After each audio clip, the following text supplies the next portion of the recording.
This is a call to order of the Board of Directors meeting on Monday, February 28th, 2022. Meeting is by remote video conferencing, and we are beginning at about 5:06. At Clackamas Fire, we're always here for you. We value our people and the people we serve. Our focus is establishing teams, trust, empowerment, accountability, mindset, and service. This call to order is pursuant to ORS 192.610 to 192.690, 610 to 690, sorry. And pursuant to ORS 192.650, this meeting is being recorded. This regular monthly meeting is coming to order again at about 5:05. And are there any changes to the agenda, Chief Brown? No, the agenda as is. The revised agenda, I know. Yeah, the revised agenda is as is. Okay, sorry, thank you. Okay, next item is the approval of the minutes of the joint work session and town hall on January 4th, 2022, the work session on January 20th, 2022, and the regular board meeting minutes on January 24th, 2022. Does any board member have any comments or changes to any of those sets of minutes? Okay, and I will not be voting on the joint work session since I was not in attendance. If there are no changes to the meeting minutes, then the minutes from the joint work session, the town hall, the work session, and the regular board minute are approved as written, with the exception of my abstinence for the joint work session. Okay, public comment. Now is the time for us to call for statements from citizens regarding district business. Ariel, do we have anyone sign up for public comment? Yes, we have 4 folks who are signed up. I will move over the first, who is Scott Bethke. Give me one moment. If there's anyone online who did not have a chance to sign up prior to the meeting who has a public comment, please use the hand raise function at the bottom of your screen. And if you are calling in, you can select *9 to indicate a raised hand and *6 to unmute and mute. Each person speaking will have up to 3 minutes to share their question or comment. Please state your name at the beginning of your question or comment.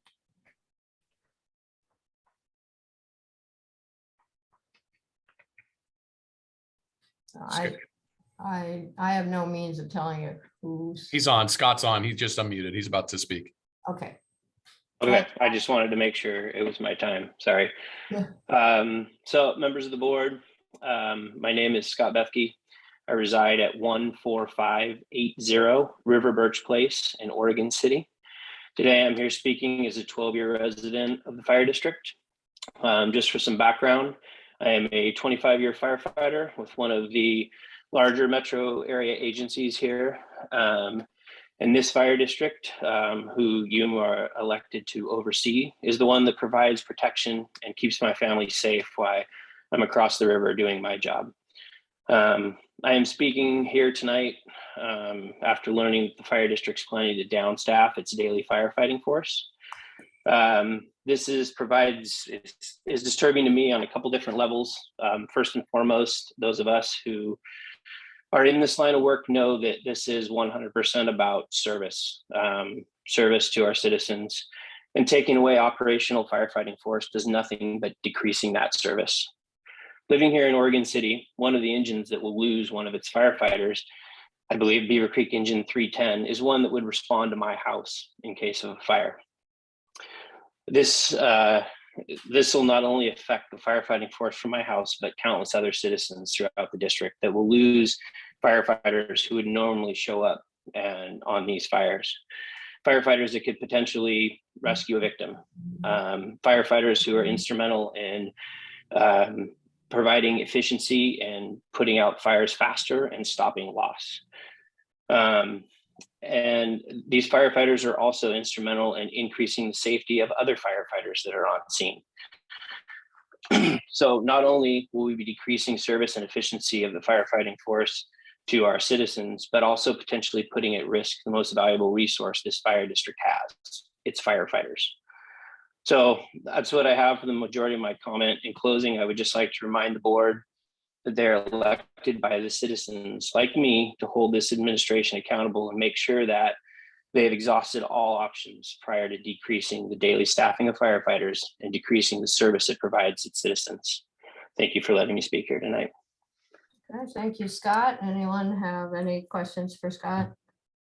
Okay, who would be next, Ariel? I will be moving over Alan Ferschweiler. You? Alan, whenever you're ready.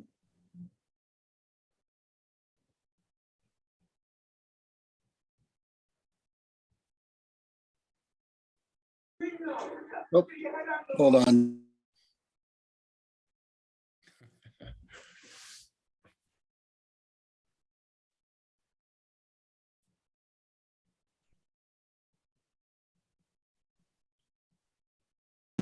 Sorry about that. For the record, my name's Alan Ferschweiler. I'm a resident off of La Crescenta Way in Station 3's management area here, and I'm here to testify and not in support of the current proposal that is coming in front of the board for the staffing and reductions with the budget. I became aware of this budget quite recently, actually, as a resident, and I understand that there are some draconian cuts that are going to be made to the staffing levels. I've lived in this house for almost 20 years, me and my wife. We have 3 kids that are here, and I intently, and as I am a firefighter in the state of Oregon, it's with great pride that I am a taxpayer for the Clackamas Fire District. I'm very proud of everything they do. I watch that their saves that they do through aggressive firefighting. I watch their saves they do through medical services, and twice I've called 911 here. Once I had a fire that started, thank God it was in May and it wasn't too dry in our arborvitae, and it didn't catch on to our house. If it was a different time with different winds, it would have been different. And once one of my daughters fell down our stairwell, and both times Clackamas responded with a very professional 4-person crew to take care of what we needed. And I can tell you, the thought of having decreased staffing here is, like I said, it's draconian. The only way that we can do the services that needs to be provided is with proper 4-person staffing and daily staffing. And I can tell you this, and I know this is difficult for the board, you have a budget that's going to be difficult. I would tell you that this needs to be a full-on labor management discussion to work with everybody to try and find a solution. Trying to push down any type of cuts with staffing was inappropriate, especially when there's a lot of government options that are out there. The SAFER grant is still open till the end of this week, I believe. I'd be really upset as a citizen if we didn't apply for SAFER grant funding to try and bridge that gap.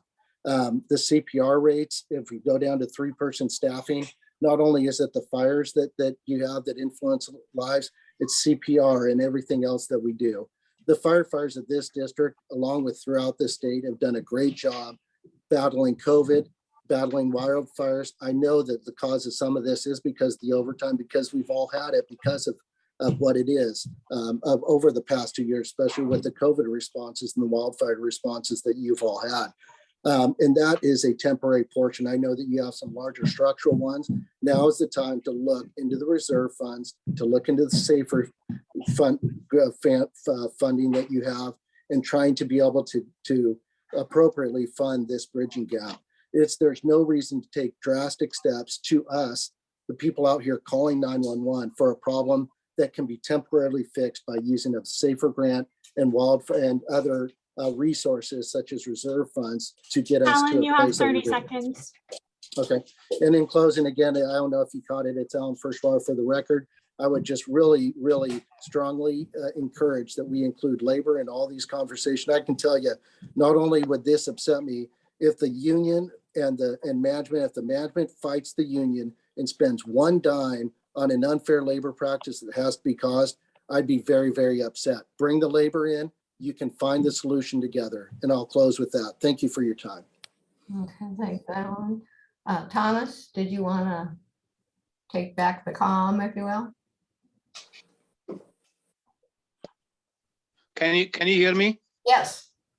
I'm on my phone. I have never been on the phone, so I don't know how to work on this. So we'll have to figure it out. I'm really having difficulty on my laptop to sign on. It doesn't accept my password. Okay, so do you want me to continue for a while then? If you would, please. Okay, Ariel, do we have anyone else? Yes, the next person is Charles Galea. I just moved him over. Okay. Charles, good evening.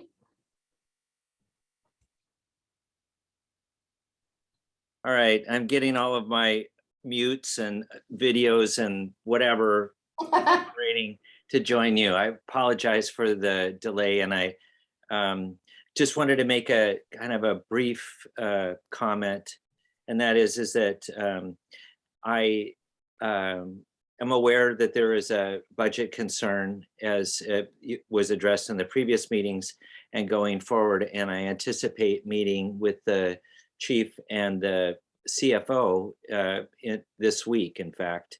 And I would hope that the board would consider including the budget committee in the deliberations, even though I know it's not required, is to produce a supplemental budget.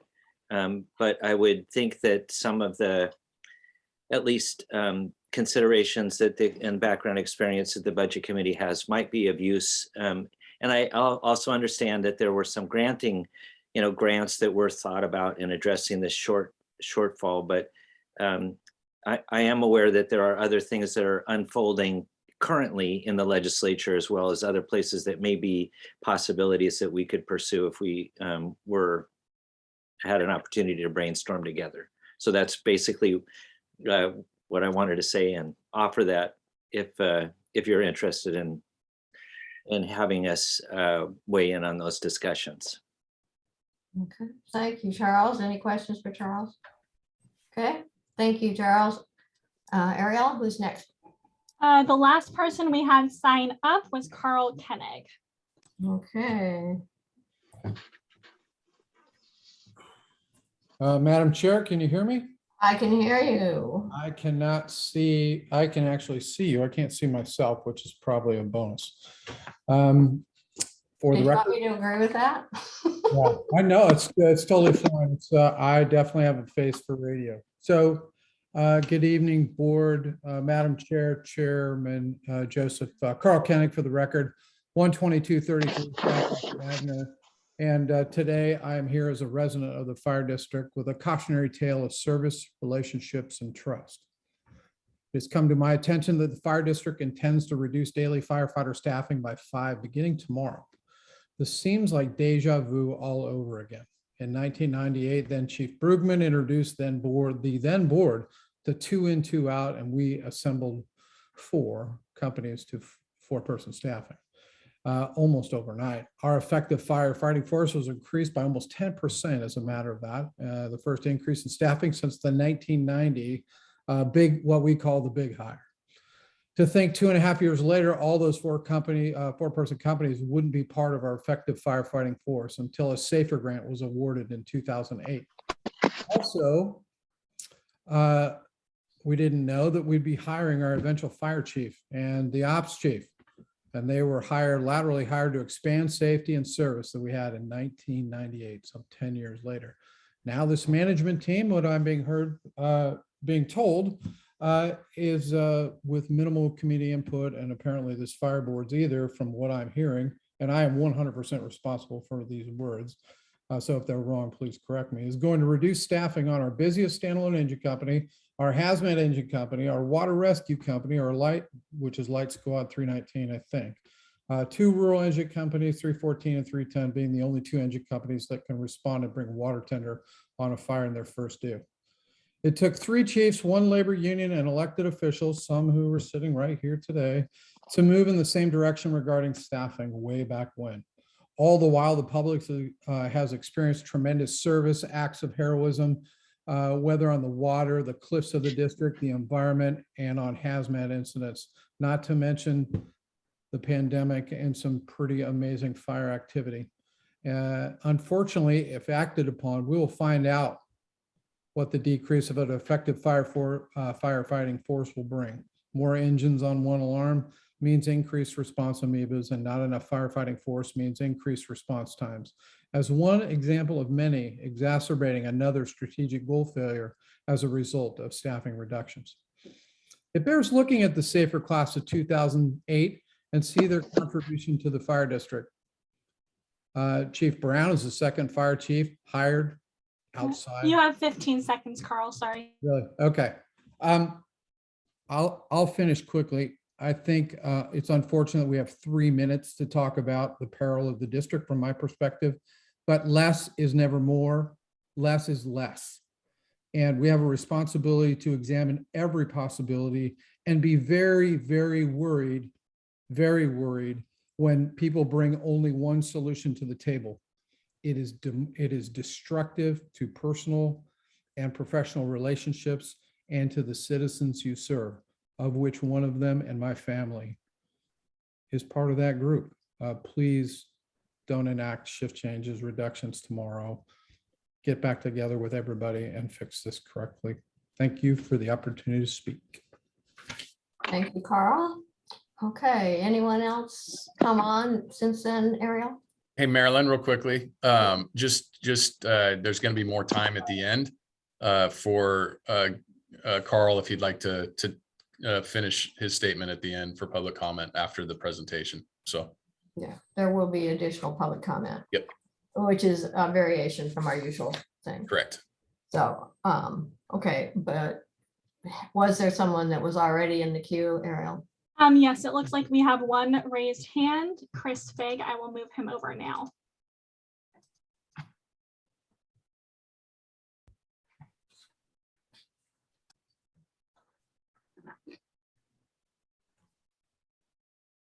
And I'm on the phone and I cannot hear anybody. We can hear you. I guess that didn't help. There should be something in the script that says, There we go. there we go. Okay. Hello, my name is Chris Figuera. I live at 9400 Southeast Grace Circle in the Lincoln Heights subdivision up on Mount Scott. I've been a resident here since 2010, and I was just finding out about the reduction in staffing this afternoon. I think that the last thing you should do if you have to face budget cuts is reduce staffing at the firefighter level. That's truly the level that protects the public, my neighbors, myself, and all the others in this area.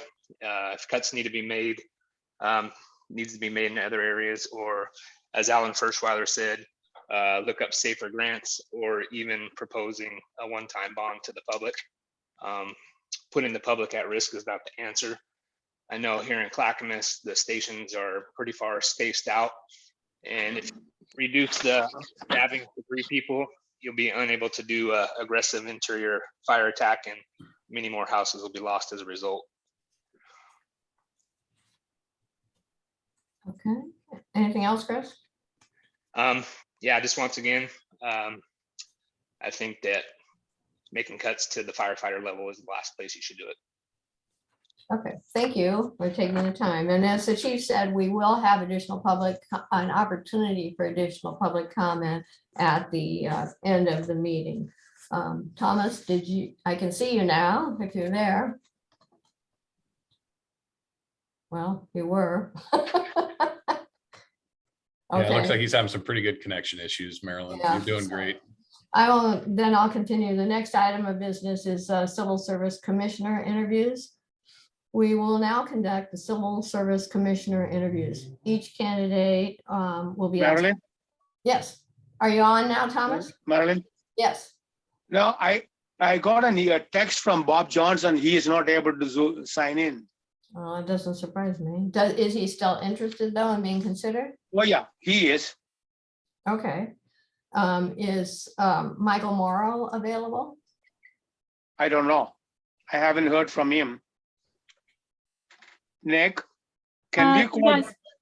Oh, Can Michael we is call on the call. Would you like me to move him to the panel? Yes, I think. Michael Morrow? Yes. So Thomas, are you taking? No, you go ahead and continue, Marilyn. I'm having difficulty.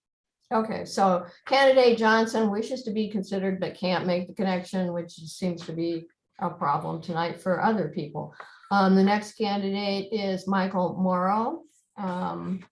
So if you can move him to the panel, please.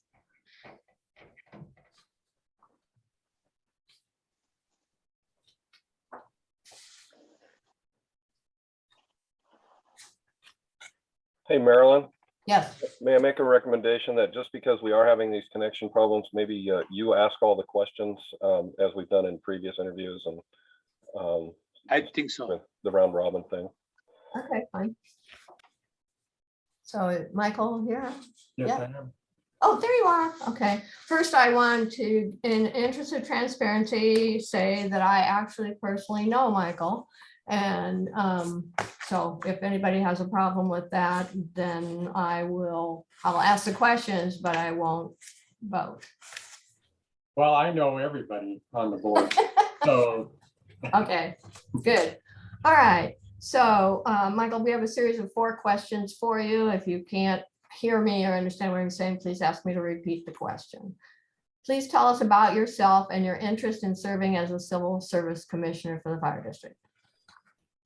Well, as you all know, I have been active in the community at a lot of different levels. My wife and I moved into Happy Valley in the early 90s, and both of us actually have held lots of positions with schools, with recreational sports, on the city level, on the county level, on the regional level, on the district level, on the state level. I've been on a lot of committees. I've been on committees with most of you. I have an interest in Clackamas Fire. I tried to be a director at one time, but Director Cross had other plans. But, and, you know, actually I was going through and looking, I started helping out with Operation Santa in 96. I was a EMT and paramedic for many, many years. So I still have that in my blood. And I think that serving on the Civil Service Commission would, I could offer a lot to the district. Okay, thank you. Please summarize your understanding of the primary roles and responsibilities of the Civil Service Commission. Sure. And it's difficult to actually know without having done it, but it appears like it's a commission that advises staff, advises you all on how to promote people, how to retain people, how to hire people, and how to have employees at Clackamas Fire have a great experience. Okay. What experience, skills, and abilities do you have that will support your role as a Civil Service Commissioner? Well, as I said, I had about a 30-year career in EMS. I served as both a on labor's side, having been in leadership roles in labor and on the negotiating team. I then moved up to leadership roles in management and again served on the leadership team and the negotiating team in that level. I've testified and been in hearings with the National Labor Relations Board, been involved in many labor disputes from both sides.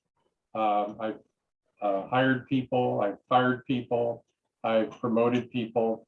So I have a lot of interest and background in labor and labor relations, in retaining employees, in promoting employees, and advertising for employees. Okay, thank you. Do any board members have any questions for Mr. Morrow? Okay, hearing none, I ask Ariel, would you please move Mr. Oh, can Morrow? do I get to just, Is there something you'd like to add? yes, yeah.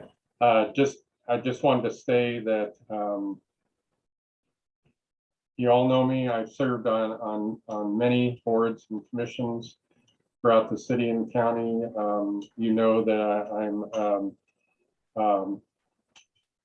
a good person and I'm professional, have a good work ethic. I believe that I could integrate into the fire district role and with the board of directors. Thank you. Thank you.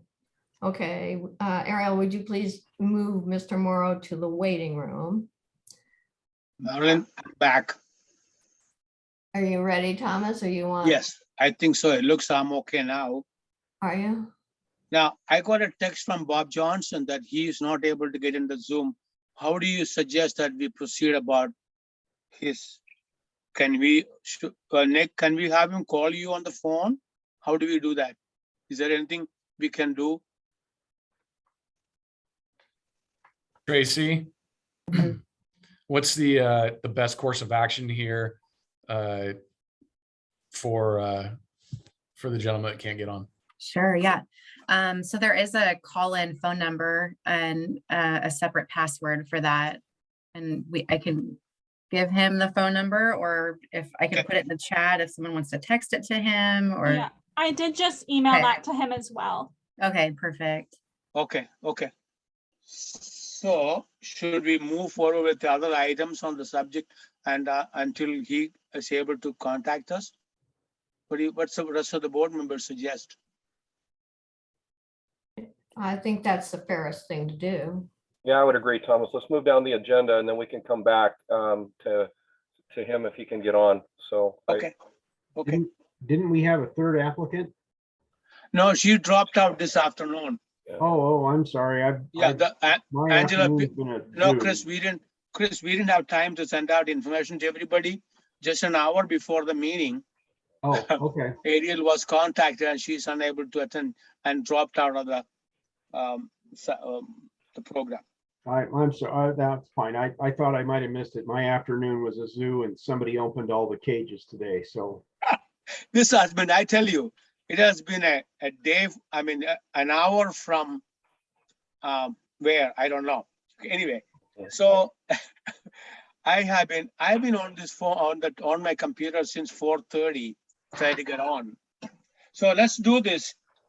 Nick, let's do the annual audit, presentation of the annual audit.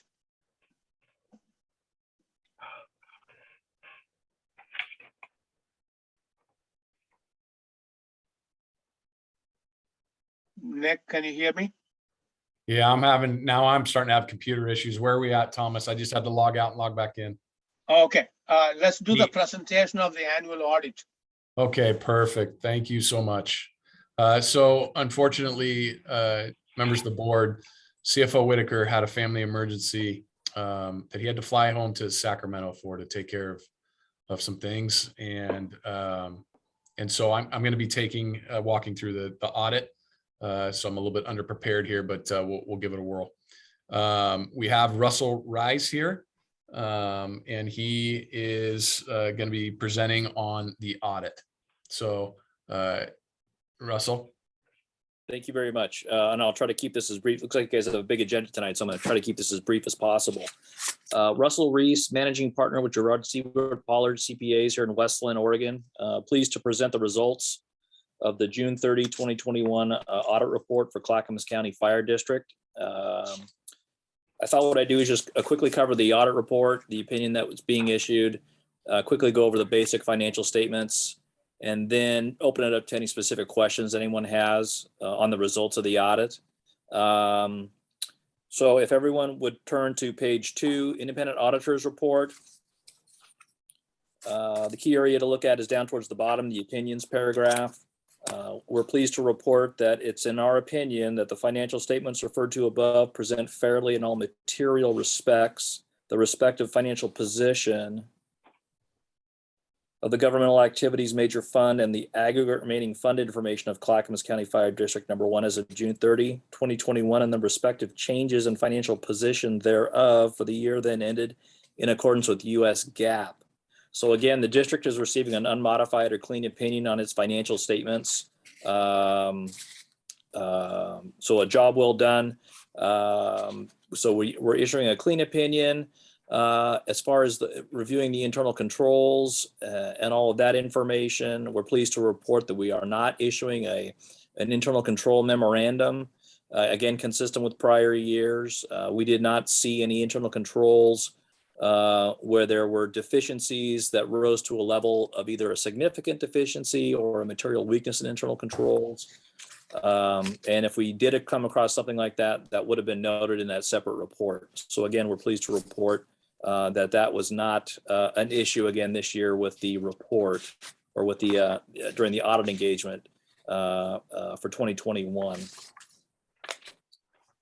I'm going to just quickly cover the first basic financial statement starting on page 9, the statement of net position. Again, the first two statements are government-wide. And again, GASB 34 requires the presentation of two sets of financial statements. The first set is full accrual GAAP statements. And then the second set is the traditional fund presentation. First set is, again, is full accrual. The second set is under modified cash or modified accrual basis, excuse me. So again, the government-wide includes long-term assets and long-term liabilities, whereas the traditional presentation only includes current assets, current liabilities. So two different methods of accounting for revenues and expenses and assets and liabilities based on GASB 34. So on page 9, the statement of net position again is it's the quote unquote government-wide finance or balance sheet, but it's not assets equals liabilities plus equity. It's assets minus liabilities equals net position. So as of June 30 of 2021, the district had total assets of $70,375,343, including its capital assets or fixed assets. Deferred outflows totaled $32,867,092, representing deferred outflows of pension of both pension and OPEB items. Liabilities, both current and long-term, totaled $141,666,762. Deferred inflows of pension items and OPEB items, again, totaled $8,124,765.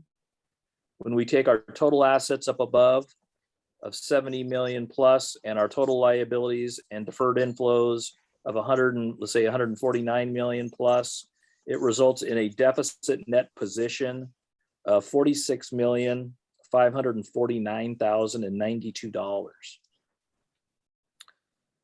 Now, if you want to compare that to where the district was at the year before, you can flip over to page 5. Page 5 is part of the management's discussion analysis section. That section provides comparative information on the government-wide financial statements. So we have towards the bottom under financial analysis, we have our June 30, 2021 statement of net position and our June 30, 2020 statement of net position. So again, assets are within about $5 million of each other. Assets our liabilities are up in comparison with 2020. Our deferred inflows are up and looking at deferred pension items and OPEB items. And then our total unrestricted negative net asset balance, let's see, 4731 is up about 16 million, or the deficit is up about 16 million over the prior year. Turning over to page 10, we have our second government-wide statement on the full accrual basis. That's the statement of activities. That statement of activities starts with total expenses of the district, which includes fire services and interest expense on long-term debt. So our total governmental activities expenditures on full accrual was $85,536,662. From our total expenses, we then apply function revenues, which includes charges for services of $6,711,938. And we also get to apply operating grants and contributions against the expenses of $1,123,909, resulting in net expense and changes in, or our net expense of $77,700,815. From there, we apply the general revenues that were recognized under full accrual for the district, which includes property tax revenue and other miscellaneous revenue, which totaled $62,467,898 last year. When we apply those general revenues against our net expense up above, our result for the year is a negative change in net position, or loss of $15,232,917. And when we apply that to our beginning net position deficit of $31,316,175, gives us our end of year net position deficit of $46,549,092. Now, the next two basic statements is the traditional fund presentation under modified accrual. And on page 11, under the traditional presentation, we have our balance sheet, which is an assets equals liabilities plus fund balance or equity. And I'm just going to focus on the totals column. We have our general funds, and that's comprised of our general fund and then our other governmental funds. So our total governmental funds, which excludes long-term assets such as capital assets, long-term liabilities such as our long-term debt and our pension and OPEB liabilities, results in this presentation. So again, we had total assets under the traditional presentation of $26,751,142. Total liabilities current of $3,036,451. Deferred inflows of resources, which is property tax revenue that's been accrued as a receivable but has not been collected within 60 days of year end. That totaled $4,368,653, resulting in our total fund balance for the year, looking at it in total, of $22,382,489. So when we combine our total liabilities, our deferred inflows, and our total fund balances, that result equals our total asset balance, again, of $26,751,142. On page 12, we have our required reconciliation between the balance sheet equity, where we start off with our total fund balance per our governmental fund and our traditional modified accrual presentation. This shows the modifications that are made to that balance sheet to come up with our deficit net position on the government-wide statements.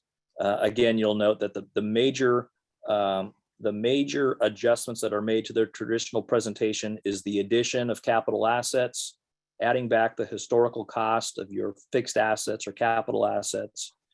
The accumulated depreciation is taken on the fixed assets. Also, deferred inflows and outflows and liabilities that relate to both your PERS participation and your other post-employment benefit plan. And also your long-term liabilities, your various bonds and long-term debt. Those are the major adjustments where we take our traditional balance sheet presentation, we add back those assets and liabilities, and that gives us our overall deficit position on the government-wide basis. The final basic financial statement is on page 13, and that is the statement of revenues, expenditures, and changes in fund balance for our governmental funds. Again, this is on the modified cash or modified accrual basis accounting, so it does not include depreciation. It does not include, but it does include, however, capital outlay, So on this traditional presentation, again, looking at just the general or the governmental funds as a total, the district had total revenues of $70,180,246. Under our expenditures, we had total expenditures of $72,278,944, resulting in excess of expenditures over revenue of $2,098,698. We then apply our other financing sources and uses, which were transfers in and outs between the various funds, which again net each other out. So our overall net change in fund balance for the year was a deficit change of $2,098,698. And if you turn to the next page, page 14 provides again another reconciliation between our traditional presentation, which we just went over, where we have a deficit change of $2,099,000. The reconciliation or the adjustments that are made to that change, which gets us back to our negative change in net position of governmental activities, again, on the government-wide basis of the $15,232,917. Again, the major add backs are bond principal payments. Again, those are expenditures on the traditional presentation, but a reduction in long-term debt on the full accrual presentation. An adjustment back for our fixed assets. Again, to depreciate when in comparing capital outlay versus the depreciation that was taken during the year. A change in our accrued compensated absences, so accrued vacation at the end of the year, and then our overall change. And again, the two major changes in combination, again, was the change in our OPEB and our PERS liabilities, the proportionate share. Again, in combination is almost about almost a $12 million reduction in that change in the fund balance. So again, we start off with our $2 million, our $2,099,000 deficit change in fund balance. We add back all these adjustments to get us back to our full accrual deficit change in net position for our governmental activities for the year of about $15,233,000. Let's see. Most of the financial statements or most of the footnote disclosures that start on page 17 and run through page 39. Again, this year there were no new footnote additions for the year, simply updating the footnotes for information as a result of the change in the year for through June 30 of 2021.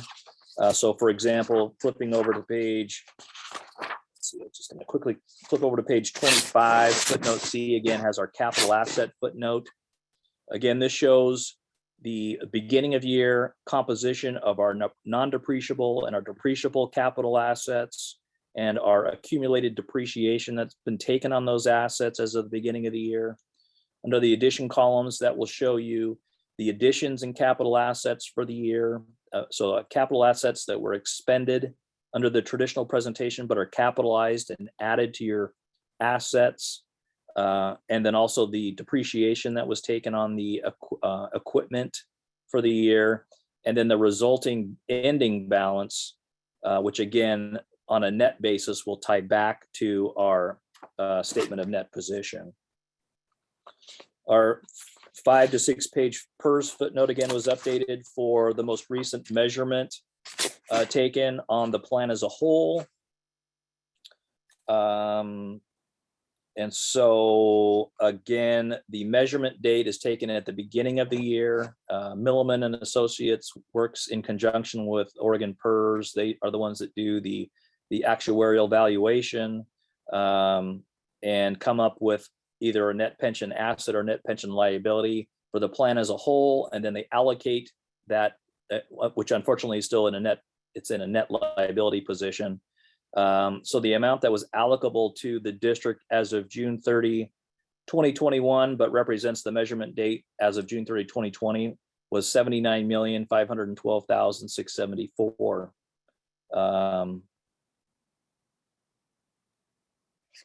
Let me see. And again, that's reflected as a long-term liability on the statement of net position as our first basic financial statement. Page 33, footnote E includes information on long-term debt. So it shows the principal balance outstanding at the beginning of the year, any additions in long-term debt, principal payments that were made during the year, and then the outstanding principal balance as of June 30, 2021, with a corresponding column to show of the various long-term debt, how much principal is due within the next 1 year period. And then future debt service requirements for bonds payable and loans payable at the bottom. Again, updated starting with our June 30, 2021 fiscal year. Let me see. I might just start opening it up for any specific questions that anyone has. I was simply going to point out that really the only issue that we noted during the audit, and it's reflected in both the footnotes and in the our report in the back, which is the Oregon Minimum Standards Report, which is based on the compliance of various areas. We did note, if you look at the general fund on page,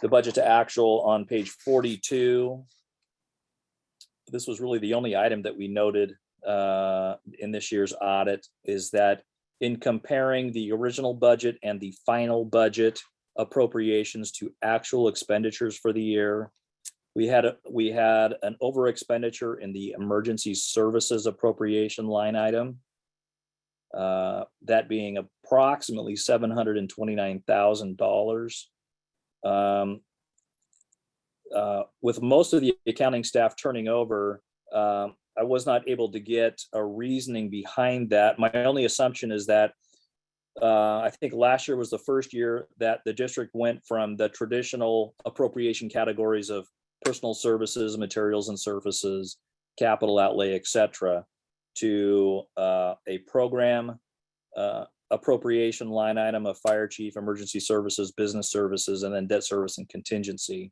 My only assumption is that when some of the interim supplemental budgeting process took place, that there was some incorrect aggregation of actual expenses within the various appropriation line items.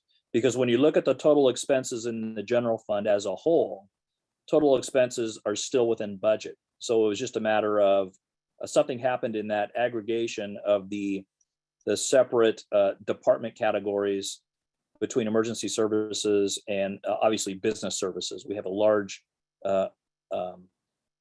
positive budget variance under business services, almost 670,000 versus the emergency services over expenditure of the 729.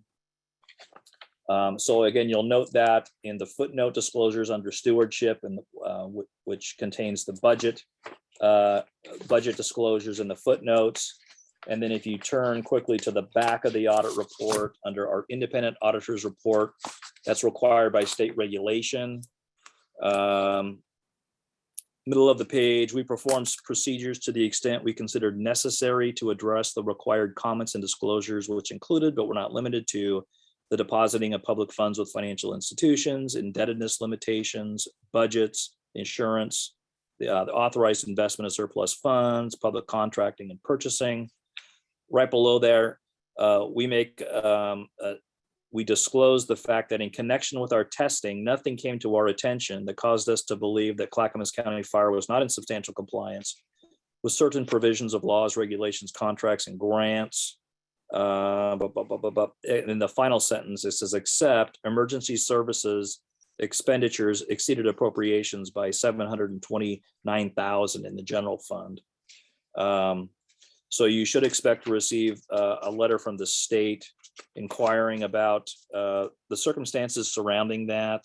I'm not sure, with a lot of the staff being out of the office right now, that letter might be, delayed, but they'll inquire about that and want to know what the board and the district is going to do to make sure that over expenditure does not occur in the future.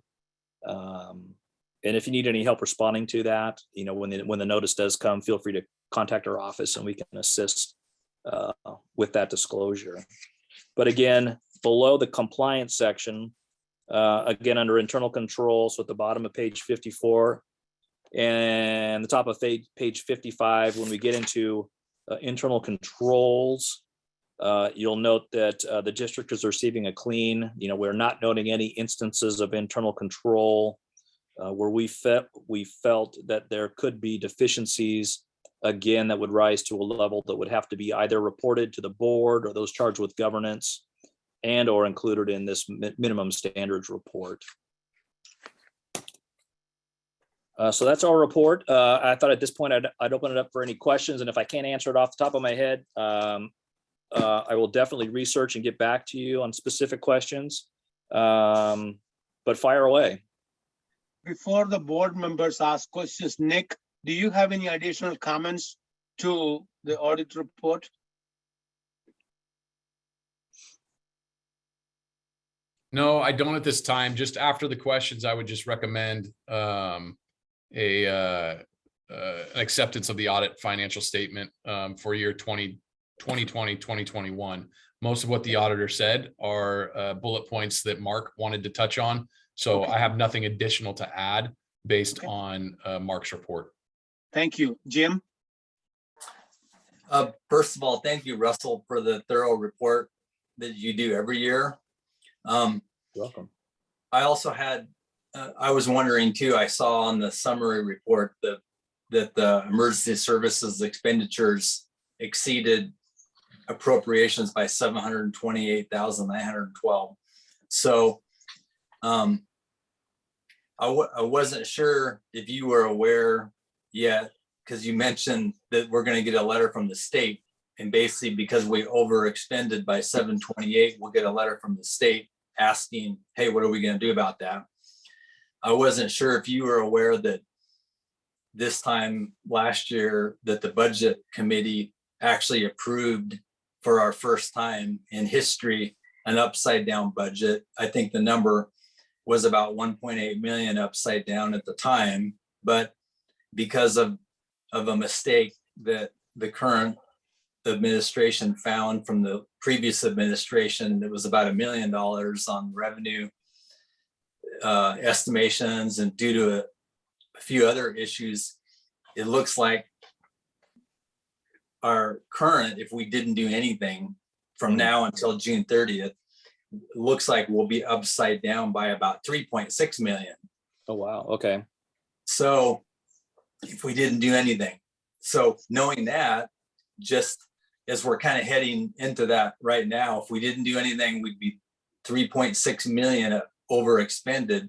What does that mean in the eyes of the state? So like what will happen next year when you do this and it says we exceeded by 3.6 million? And then kind of tied into that too, the report shows the general fund ending balance was 18.1 million. So that was as of June 30th. Assuming that we didn't do anything and we overexpended by 3.6 million in the current fiscal year, then doesn't that mean that this time next year, it'll say that the ending fund balance shrunk to about 14.5 million? So those are. Oh, okay. Yeah, you can definitely create a budget for a fund where you're actually expending more. Actually have more expenditures than you have. Am I muted? No. Okay. So you can present a budget where you have your expenditure levels exceeding your revenue levels, and as long as you set your appropriations correctly, you won't get dinged for that. The only result is that you're basically eating away at your beginning fund balance. So again, I guess to answer your question, maybe I need to look at some documentation for the budget for this year, and have somebody jot down where those mistake areas are so that I can take a look and see. But I don't think necessarily if you presented a budget where you have your expenditures exceeding revenues, that's okay as long as you've appropriated those expenditures accurately. you're going to show an excess of expenditures over revenues, which is you're allowed to do that. But you're right. The ending result is that it starts to go to reduce that fund balance that you've built up over the years by doing it that way. But again, I think I need to look at some additional documentations to fully understand that the question. Okay, and that makes sense. So I understand it now, that the issue here was that it wasn't appropriated. We overspent and it wasn't appropriated, versus now we're admitting, yes, we're 3.6 million upside down. So as long as we recognize that and appropriate it, it's okay. Right. And the only result is the ending fund balance will drop. So that's right. Thank you. Thank you, Jim. Any other directors have questions? Marilyn? Yes, Russell, thank you for the presentation. I had a couple questions regarding this overspending. How can we say that there is not a deficiency of internal controls when we have such an overspending occurring? I mean, I'm grateful that you gave us a clean opinion, but I guess I'm asking why. Because to me, I can see where this situation, well, in coming up with a finding, you have to look at two components. So if you identify an issue, you project out what the magnitude of the problem potentially is, and then you look to see what the frequency of that problem is. And so if you have a situation where it could be frequent, and it could result in a significant or the magnitude of the error could be significant. Those two issues then result in a what's called a significant deficiency. The reason I didn't include this particular item as a deficiency is that the overall total expenditures are still within the supplemental budget appropriation in total. It was simply an administrative error, or it was simply I want to say not a mechanical error, but it was simply an error in during the course of the year when the supplemental budgets were being approved, that the emergency service and the business service department codes, in looking at the actual expenditures, weren't being aggregated correctly. But overall, and looking at the fund as in total, there was still oversight in making sure that the total expenditures were not in excess of the total appropriations for the fund. It was simply a matter of within the appropriation line items, there was a mix-up in the aggregation of the cost centers between those two appropriation lines. So that was the position that I took. Now, it would have been different, I guess, to answer your question too, is we would have, if it had resulted in a total over expenditure for the general fund, I think that would have swayed us to then, or it would have triggered that particular issue to rise to that level, and then we would have flagged it as a significant deficiency in internal control. But the fact that the total general fund was not over expended, but it was simply within the appropriated or within the adopted appropriations, that coupled with the fact that this was a newer presentation of the appropriation lines as opposed to the traditional material or payroll, personal services, materials and services, capital outlay, etc., led us to not include it as that deficiency. When you say we might get dinged by the state, what does that mean? Is there going to be financial penalties? No, I think they're going to send a letter. And again, this hasn't happened for a while with audits that I've done.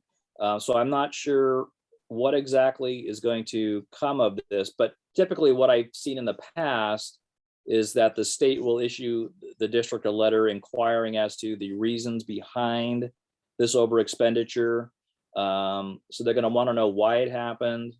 They're going to want it, but then more importantly, they want to know, as a result of this, what is the district doing going forward to ensure that this does not happen in the future. Okay. And so typically the response is we're going to, we're currently reviewing our policies and procedures in regards to both our the initial budgeting process and the supplemental budget process to ensure that we've properly grouped all of our department cost centers correctly in coming up with any modifications to, originally adopted appropriations or something like that. Okay, and I had one more question on the footnotes. On page 30, it refers to salary increases are assumed at a 3.5% overall growth. But on page 35, it's at 2.5%. What's the difference between those two numbers? Why aren't they the same? Oh, okay. Yeah, because on page 30, page 30 is talking about the PERS plan, the Yes. retirement plan. So under PERS, the actuaries are using a 3.5% overall payroll growth for salary increases that's built into their actuarial calculations. On Okay. page 35, we then have moved from the PERS plan over to your other post-employment plan benefit plan, which is that trust insurance premium offset plan. Under that plan, the assumption on salary increases is 2.5%. So again, under the other post-employment benefit plan, the district has engaged a separate actuary, and based upon their discussions with management and how the plan is operated, they have gone with a 2.5% salary increase assumption, whereas PERS, and again, the PERS assumption is plan-wide. It's not specific to the district. Okay. So under the PERS plan, the assumption based upon analytics within the entire employer population is the salary increase of 3.5%. Thank you. That's all I had, Thomas. Thank you, Marilyn. Thank you, Reese. Any other directors have questions? Jay? Hey, Russell, nice job. Thank you so much as always. Great job, and great job of making it so that I understand it. I think that's even a bonus, certainly for Perfect. me. like I'm going to just kind of say what I think the kind of the elephant in the room here too, and I'm just going to say it out loud. One of the things that concerns me a little bit is that we spent $729,000 out of a different fund. It can appear that we overspent our overtime budget and decided to take it out of business services. That's kind of one of the things that would concern me, is that we're moving money around. That in the past we were moving money around to make it look good on the budget document. So I'm not saying that did happen, but it certainly can look that way. And so I know, Russell, you said all the proper words and you made it sound good, but that is, as Marilyn and Russell were talking about this, that was one thing that was coming across my mind, is that I don't know, I think there's an element that we got to be concerned even if that didn't happen, it could potentially can look like it. And that wouldn't be as transparent as I would like it to be. Absolutely. So anyway, that's all I wanted to say to everybody. Any comments, Russ? Again, I agree. And again, in discussing with the draft with Mark, it sounds like he's going to, really focus in this area too, to make sure that that this situation does not occur again. Well,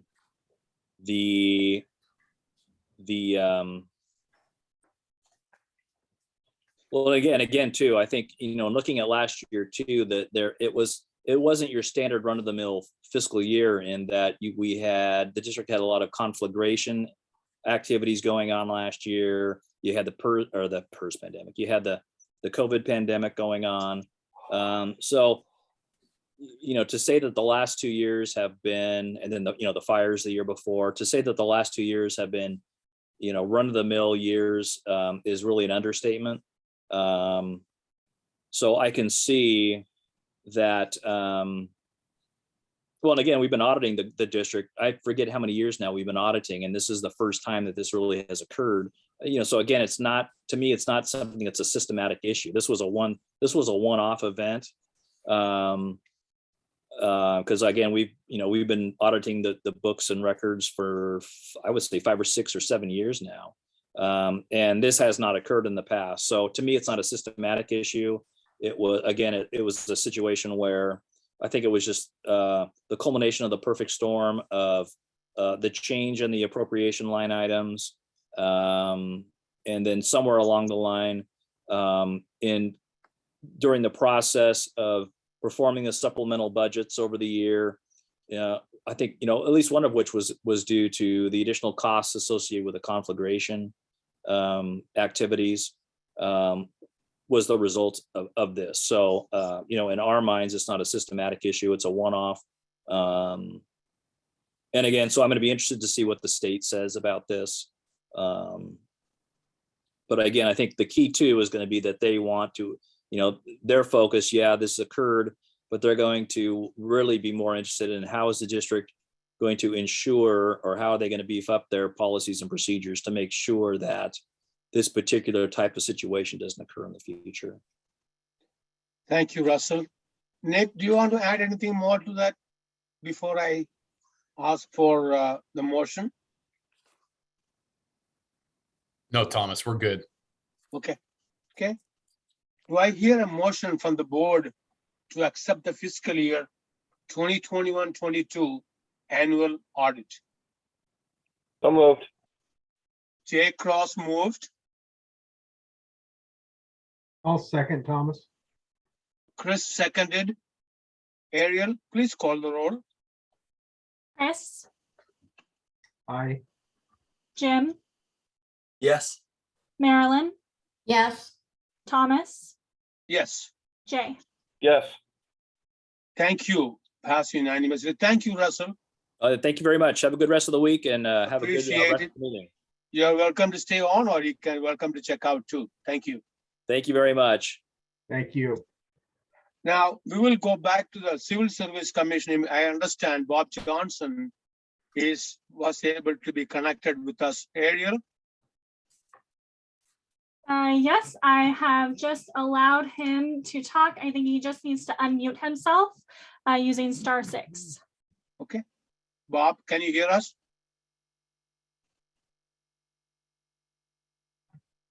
Bob Johnson? Bob, if you can hit *6, it will allow you to speak. Can you hear me now? Yes. Thank you. Thank you for joining us, Bob. I'm sorry for all the difficulties. I struggled with the Zoom for about 40 minutes before I got onto it. So thank you for your patience and working with that. So this is Bob Johnson, and we have some questions by the directors. Marilyn, would you go first, please? You're muted, Marilyn. What we were doing was we're letting you ask all the questions. Was it? Yeah. We changed it when you weren't here, so. Okay. Okay, that's what happens when you don't sign on. Okay, Bob, please tell us about yourself and your interest in serving as a civil service commissioner. Thank you. Well, first of all, I'm a retired attorney, and being retired, I want to help in the community. So I've been involved with a number of different groups and boards. Lastly, the one thing I want to do is make the world a better place after I'm gone. I've had experience with civil service in Portland and Multnomah County. I've represented people suing the Civil Service Board in the past.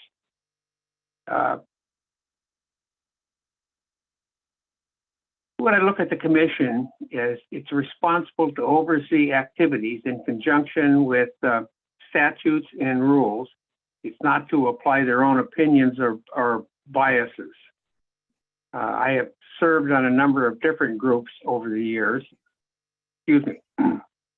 I was on the Clackamas County Real Estate Appeals Board, which didn't make a couple people happy because I was always fighting them. I was on the North Clackamas School Board of Directors for a number of years, and I've been a mediator and arbitrator, adjunct professor teaching business law and ethics. I was on the the Oregon School Board Association Legislative Committee. I know what a commission and board is there for and what their duties are. I'm not an egotistical person, and I believe I can work with others. And if you'd like to ask me questions, I would love to answer. Thank you, Bob. You answered my next question, but if you can add any more, if you have to add, summarize your understanding of the primary roles and responsibilities of the Civil Service Commission. I know you already answered some. Do you have anything more to add to that? No, there are certain statutes and regulations that you have to follow whenever you serve on a commission or board. And that's, very simple to me. Thank you. And you also expressed in the explanation your experience and skills and abilities you have to support as a role as a commissioner. Anything more to add to that? No, I've said what I can say, and like I say, I've been on a number of boards there, and I've worked with people on boards and commissions who think they have some sort of power to change things, to do things. That's never been my role. Good. And do you have anything else you like to add as additional comments that commentary that you want to make, your personal statement? Well, the only thing I can say is I've been a number of them, and I believe I can work with other people, even though I may disagree with them. We can work together. Jim and Chris, you both have served with the Civil Service Commissioner Code liaison, and Marilyn and Jay. Does any of you have any questions for Bob? No. Jim? Thomas, I think I don't, Thomas. I think he covered the subject really well. I appreciate it. That's what I thought. Okay. Jim? No, both candidates answered all the questions very well, in my opinion. Okay. Well, good job, Bob. Thank you. Thank you. I'll be leaving the meeting if you don't mind. No, yes, you can. You can. Okay. Thank you. Okay. Let's see. Now I'm going to go back to the Civil Service Commission. So we need to go back to that. Civil.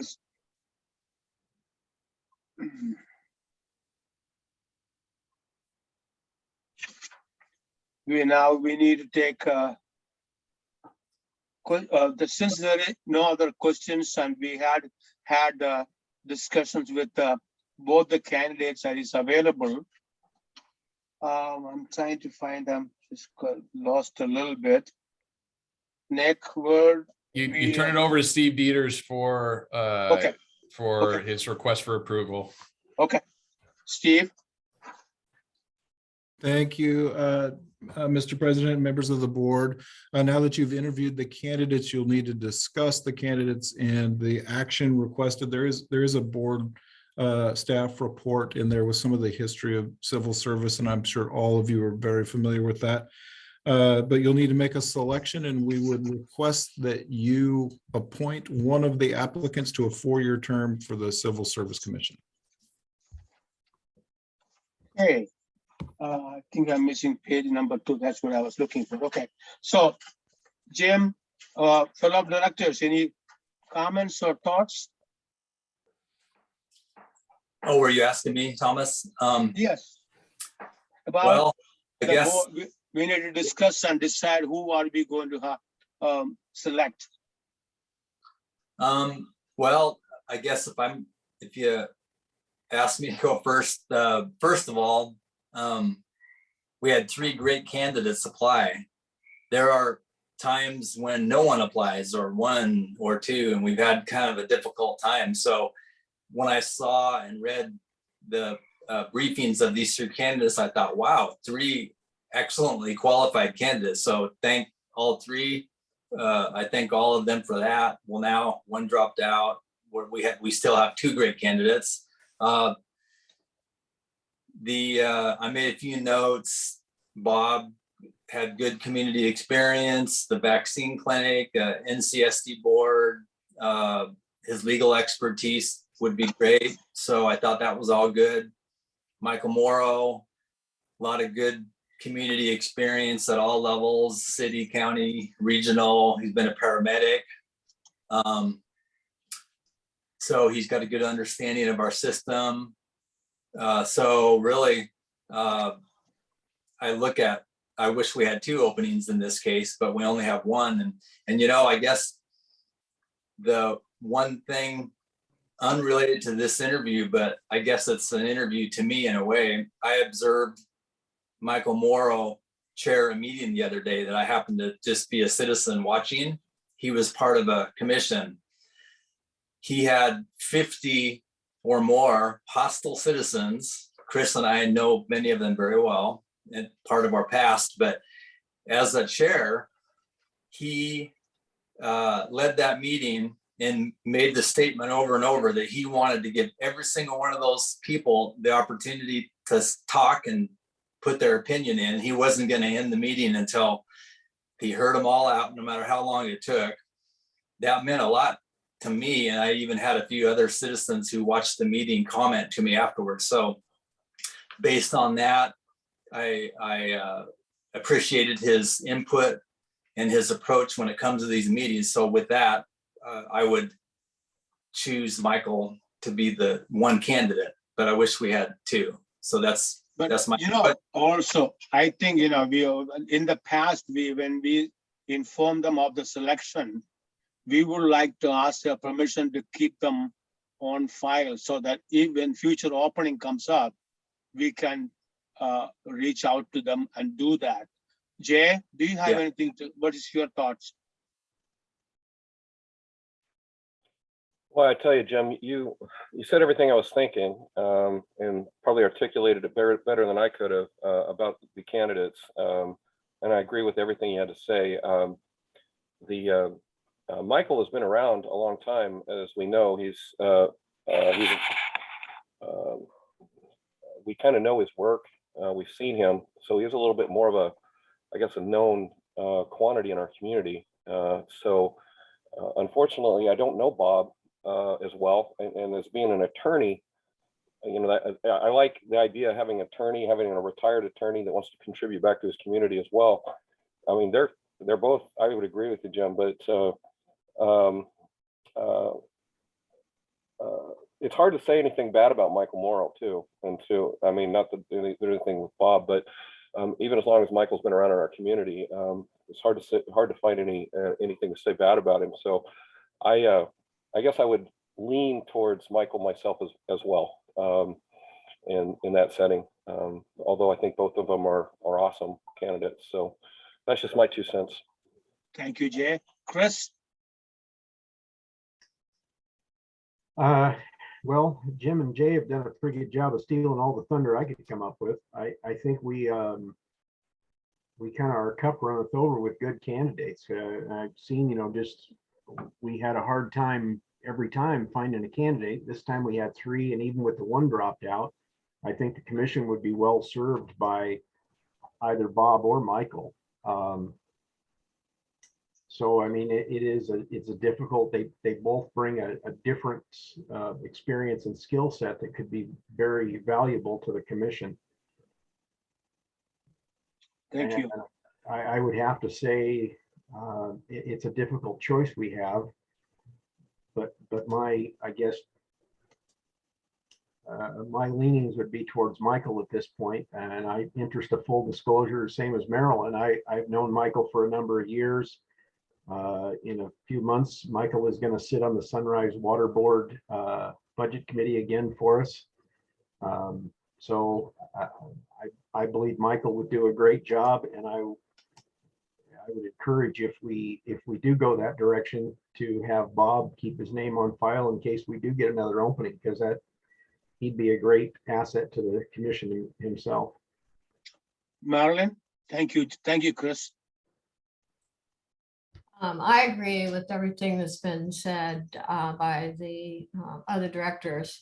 It is a very difficult choice, and it's really impressive that we have had 3 quality candidates, even though Angela had to withdraw in it. But I would say, due to the continuing interest that he has always expressed in the fire district, that I would have to give the nod to Michael for that. He did show interest. He ran against Jay Cross. Might have hurt Jay's feelings, but he didn't win.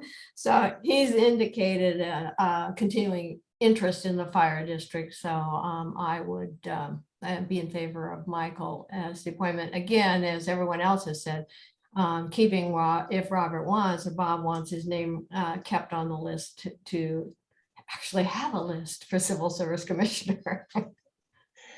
I am very impressed with the quality of the candidates we got. And that shows, Chris, you must have done something with your leadership in the Civil Service Commission.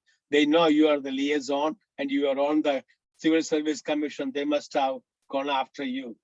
So with that, do I hear a motion for the board to approve Michael as a commissioner to serve a 4-year term on the Civil Service Commission? Thomas, I would be honored to nominate Michael Morrow to serve as a Civil Service Commissioner for Clackamas Fire District number 1. Chris? I'll second that. Jim seconded that. Ariel, please call the roll. Marilyn, Yes. Jay, Yes. Thomas, Yes. Chris, Yes. Jim. Yes. Well, thank you, ladies and gentlemen. This was a tough choice, and I think we will. Nick, would you be able to reach out to Bob and let him know of the decision, and then about asking his permission to be considered when the future opening comes up? Yeah, I think both the chief examiner, Steve Dieters, and myself will reach out to Bob if you're okay with that, just to extend our appreciation. And then we'll also reach out to Michael. Okay. And I think Michael is still in the meeting. If you are hearing us, congratulations and thank you for volunteering. Steve, do you have any last words, sir? No, only thank you for deliberating, and thank you for the process, and we'll make sure that we let Bob know. And it does look like Mr. Morrow was on there and thanked everybody. So no further questions from me. Great. Thank you. Next item is. Okay, Thomas, real quickly, we got a small correction. The audit that was approved was for 21-22. It's actually 2021. So I believe we have to go back and call for the vote again and restate the 2020 audit and the 2020-2021 audit. Oh, so incorrect years. Yes, sorry about that. Good So catch, we'll have guys. let's go back to redo that motion. I think Jay, didn't you move? Yeah, I made the motion. Do we have to unwind it? What's our parliamentary procedure here? Anybody know? Do we have to unapprove the old one and reapprove the second one, or what's the deal there? No, Chris? Marilyn, anything? I would assume we'd have to amend it. Just amend it? Yeah. Okay. Motion to amend the fiscal year 2020-2021 annual audit. Okay, so amended. Or Okay. yes. Jim, did you say, who did second, Chris or Jim? Ariel, who seconded the motion? It was Jim. Okay, Jim? Okay, you're okay with that? Yes. Okay, Ariel, please call the roll. All right. Marilyn, Yes. Chris, Yes. Thomas, Yes. Jim, Yes. Jay. Yes. Thank you. Motion passed. Amendments. Now, the board approval of the dissolution of Highland Butte radio tower. Scott Valens? I am moving him over right now. Okay. Thank you. Once again, I want to thank my fellow board members and everybody for, I struggled with my Zoom first time ever for about 40 plus minutes.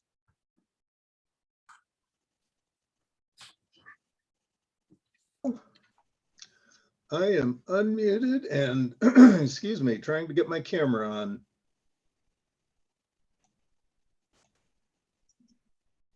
There we go. We can see your beautiful face. Also a face for radio, me and Carl. I'm here tonight to submit this staff report on the recommendation to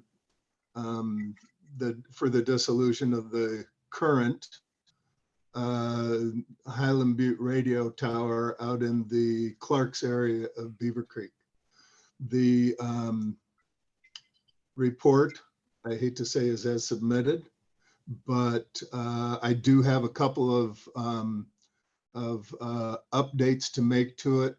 The original information that I put together for this was from the Clackamas County Tax Assessor's Office in October of last year.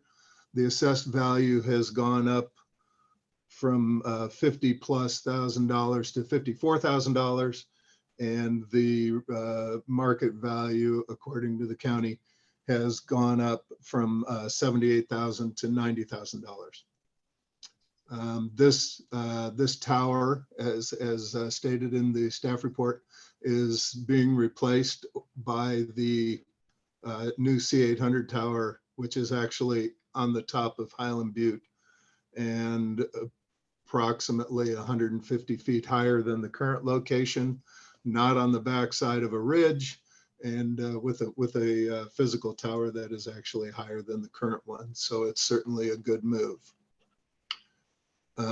If I'm gonna guess that not many of you are familiar with this property. Ariel has a overhead view, excuse me, of our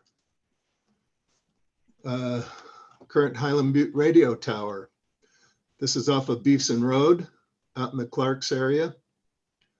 And the fire district owns from Beeson Road up a driveway, which is also used to house access the residence that's immediately past that first sharp 90-degree turn up to the tower property itself,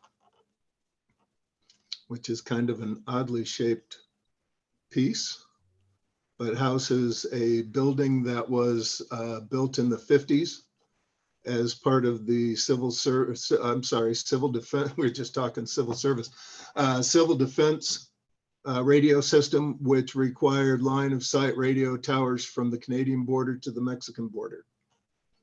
This was one of those buildings, one of those towers. It's a very interesting site. If you've ever been up there, and I know not very many people have. The building is in a horrible state of disrepair. It's a concrete block building with a flat roof. The tower is old with the original cone repeaters up at the top of it. It's a small and, again, oddly shaped piece of property. However, luckily enough, there are two contiguous landowners that are interested in it. And there's other possibilities for its sale or use for the right buyer.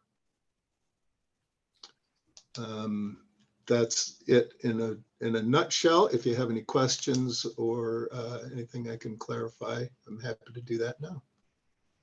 Does any board members have questions or comments? I do, Thomas. Marilyn. Scott, is this a legal lot? It is. Okay, so it doesn't have any utilities? It has electricity. It has no water. It's probably not big enough in its entirety to support a septic system. There is no sewer out here. Okay. This building was staffed at one time in the 50s when the civil defense system was using it. But the electricity, the power, the electrical power is the only utility to it. We have a propane generator out there and a diesel furnace for heat. Thank you. Thank you, Marilyn. Anybody else? If not, do I hear a motion for the board to approve the dissolution of Highland Butte Radio Tower? So moved. Chris moved. Second. Jay seconded. Ariel, please call the roll. Jim, Yes. Thomas, Yes. Chris, Yes. Jay, Yes. Marilyn.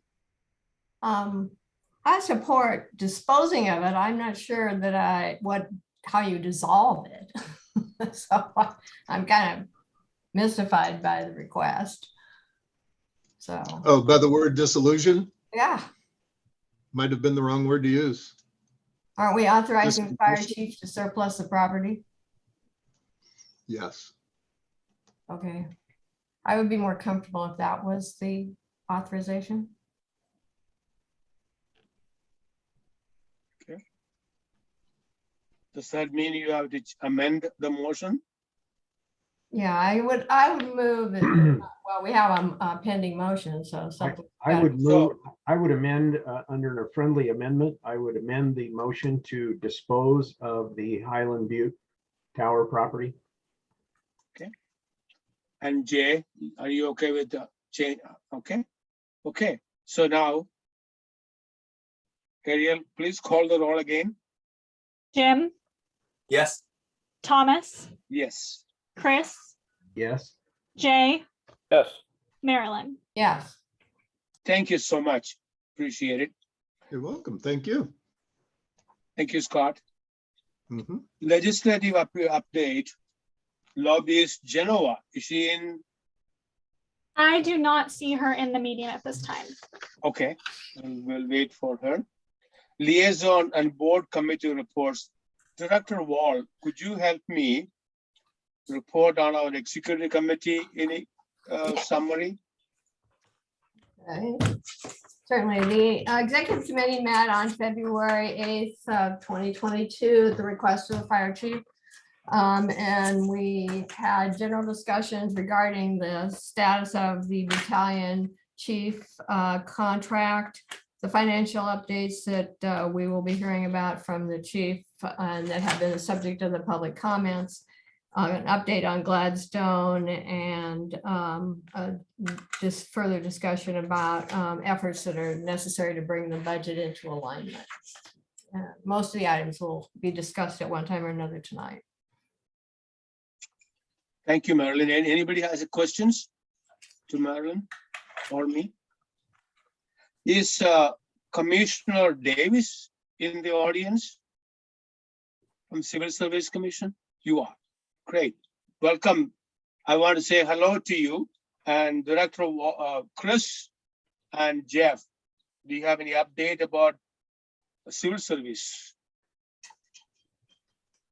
Thomas, I reported last month on the last meeting I attended. If there's been one since then, I apologize, I've missed it. No, there hasn't been any Civil Service Commission meetings since the last one that you attended. Okay. We meet every 3 months. Oh, okay, great. Well, thank you, Jeff. But most importantly, I want to recognize your presence here. I didn't know that you were here, that's why. But thank you for being here, Chris. Appreciate that. Chief Brown, would you like to share the financial update for the district?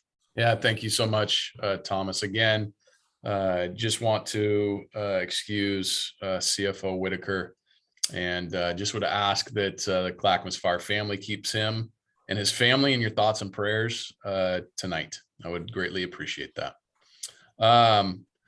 Okay, let's Ariel, will you put on the PowerPoint?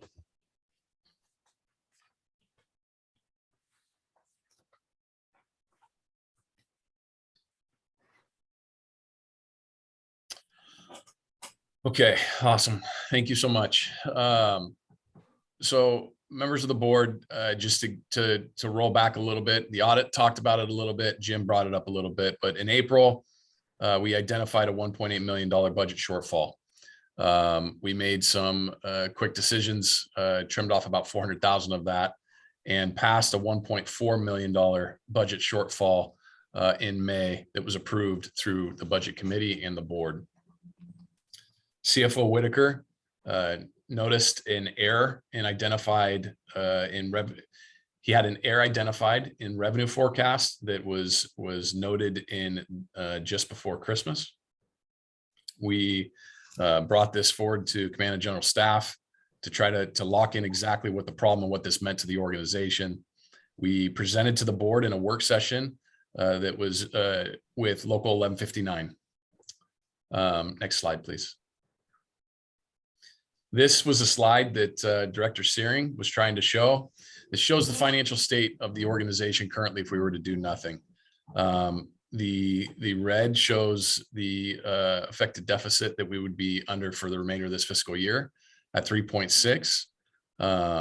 The next year at 2023 is 2.5. 23-24 is 5.3 million, and that's mostly due to the new PERS rates. And then 24-25 is that projected 4.5 million. And I want you to pay attention to that 24-25 number, because that's when the remaining funds of our ending fund balance are gone. Next slide, please.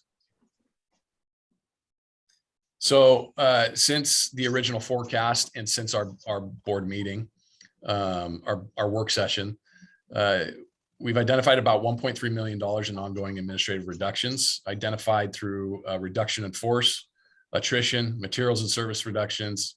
And that basically equates to about a 14% administrative reduction since we first identified this problem last April into May, and then up till this point.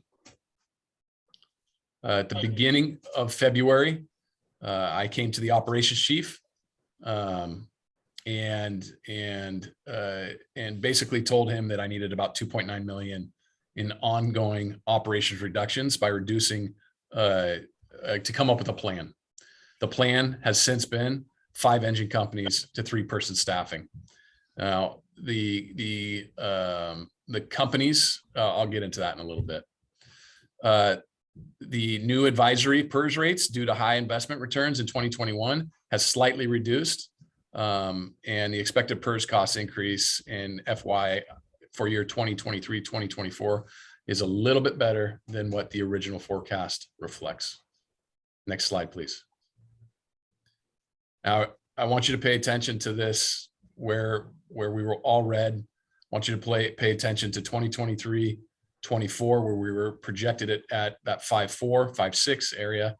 We're now in the black here by 200,000. And then I want you to notice that V recovery at 24, 25, and then on up. Next slide, please. Just to give you for reference, sorry, it was 5.3, not 5.6, 23, 24. Okay, so pay attention to this. Let's go back one slide. Now this is what it looks like moving forward. I am very impressed with staff. This has been very tough, facing the financial situation that we're under and trying to figure out the best course of action as an organization. I want everyone to understand the V recovery here. In my time being here, Carl and a couple of the other individuals have a little bit more history than I do, but since my time here, I have not seen a forecast look like this. Most of the times our forecasts are doom and gloom. I'm really excited about what I'm seeing here with this. Okay, now I want to, I believe that's in that slideshow, correct? Ariel? Yeah, okay. So I want to speak to a couple things before I turn it over to the board to ask any questions they may have. I appreciate the comments from the public and from a lot of members within the Clackamas Fire family that have been brought forward. We have Carl who brought forward great statements, and they're all true. 4-person staffing increases efficiency on the fire ground. There's no arguing that. It increases efficiency on medical calls. There's no arguing that when you compare it to 3-person. All anyone has to do is really look at the 2013 NIST study to reflect the benefits of 4-person staffing. I was brought into this organization based on the work that Carl did with the SAFER grant and bringing 4-person companies to the organization. I came in as fire chief, and I shared the organizational goal that I had, and we were unified with operations and me as the fire chief with trying to achieve 4-person staffing in the organization, continuing that direction we've been going. I let you know that in the interviews. I've stated that to the local. I've stated that to the membership. I've stated that to everybody in the Clackamas Fire family. Another goal is to eliminate dry FMZs, dry planning zones. And the third goal organizationally that we've had is to modernize our emergency medical response. So now what I'm bringing before you is us going backwards before we go forwards. Since walking into this organization, I've had really one focus, and I've been consistent in that focus. And that focus has been on them. And when I say them, that's our citizens. They are number one. That's why we exist. When faced with elimination of any more positions from the Clackamas Fire family, both admin and potential local 1159, or closing down a fire station, or moving 4 to 3, neither one of those decisions feels right. Felt great. This isn't enjoyable for any of us. But that being said, going insolvent as an organization is not the direction we need to go. So what we are doing is we're acting quickly. We are acting quickly. That way we can recover quicker. And that way we can get back to where we are currently sitting. For me, the decision has been crystal clear. I'm not going to terminate any more of our people. I'm not going to shut down a fire station, because shutting down a fire station does not have the public's best interest in mind. 4 to 3, we're still able to respond to calls. And that's the decision that we've made as an organization. And that's the decision that I'm bringing forward to you to fix this budget problem. I recognize the love. I recognize the passion that's been shared by the citizen group moving forward. And all I can tell you is I share that same passion. I don't say that I'm going to do something and I don't do it. And so it's awkward for me to make a couple steps back before we can launch forward. But what I promised was I was going to do everything in my power to be fiscally responsible and to fix the financial management stability of this organization. And that's what we're doing. So with that, I just would like to open it up to any members of the board with any questions that they might have. And just understanding that our priorities in every decision that we make and that we've made up to this point have been 4 things. Number 1 is our people and the people we serve. Number 2 is the financial management stability of this organization. And I'd like to describe that as the blood of the organization. The people are the heart, the finances are the blood. And without the blood functioning properly, the heart doesn't pump. Our response reliability and our disaster management preparedness. So everything that we did and what we brought forward to you was with that in mind. And it's a plan that as quickly as we are rolling back, we can roll forward as soon as we are financially sound, which based on that chart I showed you, the forecast is looking good if we act now. So I'd like to answer any questions. Director Jay. Yeah, I got a couple statements first and then got a couple questions. So first of all, I think it's pretty clear that we have to stop deficit spending. We saw it, we heard it in the audit report. We saw it in the graph that CFO Whitaker put together and Nick Brown presented, that the deficit spending is, we're gonna run out of money in 2 years, 3 years, 2.5 years. We're gonna run out of money if we continue to deficit spend. So that's pretty clear to me that we can't deficit spend anymore. We have to figure out a way, or the chief or the CFO or the staff need to be able to figure out a way of get off the deficit spending thing. And so I completely agree with that. Couple of statement questions too, Nick.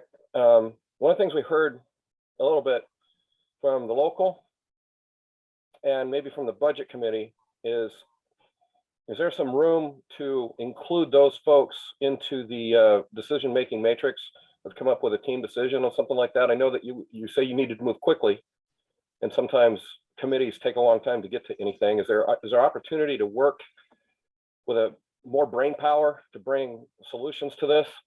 We hear stuff about the SAFER grant. There's positives to SAFER grants, and there's definitely negatives to SAFER grants, because I know as well as everybody else in the room, SAFER grants only pay for 65% of a firefighter. They don't pay for 3 firefighters or whatever. You still got to come up with 35% of it. So is there opportunity for the SAFER grant thing? Is there, that would be a question. And then my other part, first of all, is there wiggle room to work with the budget committee and to work with the local for the brain power? And the other one is, what's the build back plan? Obviously, one of the concerns is that this is a permanent solution. And I know we've talked, I know that this, but we need to, I think are we gonna, what's the build back plan of getting these companies back staffed to where they were?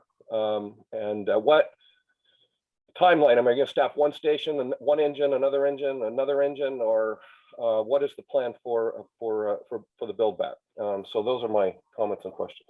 Can I respond? Sure, please do. I would expect a board work session to be locked in with the local and myself in the coming months with some suggestions moving forward. President Corliss and myself have been talking, and to be quite honest, most of the time it's been yelling at each other lately on the phone while he's at his home and I'm at my home, and our wives are I'm in my bed with my wife, he's in his bed with his wife, and we're yelling at each other on the phone. And so it's been an opportunity. And when I say yelling, I use that loosely. Okay. It's been animated conversations with Mark.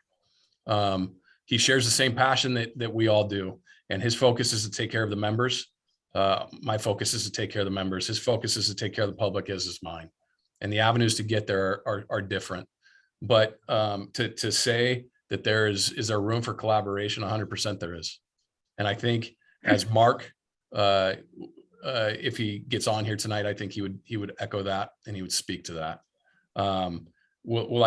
Has communication been the best between local and admin up to this point? I would say no. Is that something that both of us are committed to working on and being better at? I'd say yes. But that's my take, and I'll let Mark speak to that on his take, because I don't want to jade that question based on my view. Nick, I don't know if Mark Corliss is in the audience. He is, but I think his plan is to hold on for a little bit. Okay. Here's what I want to say to that. Since last year, Jay, since your presidency, we have included intentionally the 1159 to be part of the board meeting. And this is part of the process we are doing to include them from the beginning instead of bringing them at the end. And that Nick's working on that. It is not going to happen overnight. And you and I have agreed on that. And we believe being the union, being on the table in our discussions. So I thank you, Thomas, for bringing that. The SAFER grant, that is something that we looked at. The local brought that forward to us with a rapid turnaround and pretty good lens on potentially receiving a SAFER grant.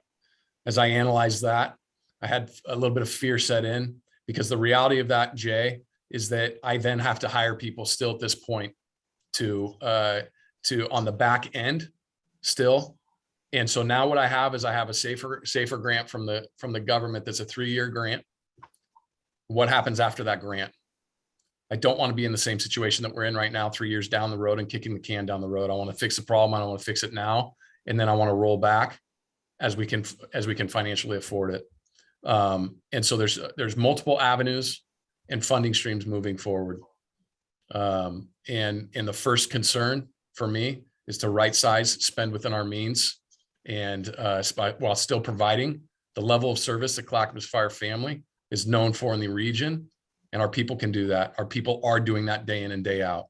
We currently have 9 fire engines throughout the Clackamas Fire District that are 3-person staffing.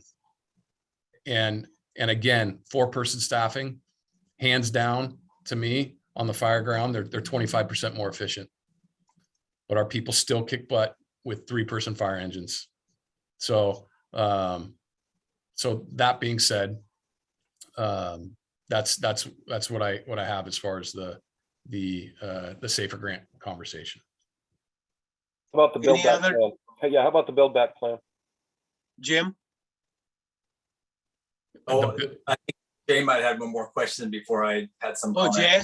Did you you say have the one build back que- plan? Build back plan, yeah. Yeah, so here's the build back plan. The reality of it is there's multiple efforts, Jay, with multiple directions, and really it truly depends on the direction we go with the build back plan. You have a slower path and you have a speedy path.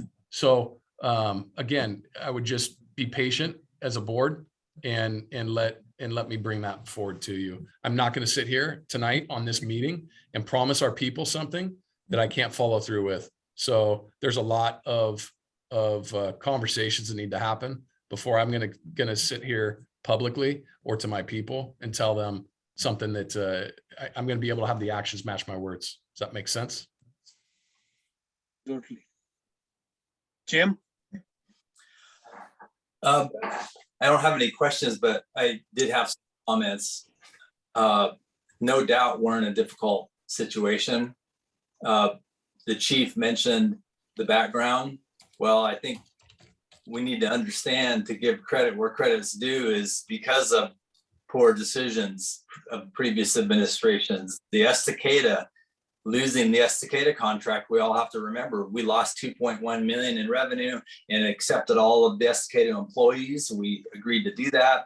And then the with the $1 million mistake kind of as the bonus here at the end, well, these numbers are real. When I look at these charts, in the 37 years I've been with the district, we've never had anything like that.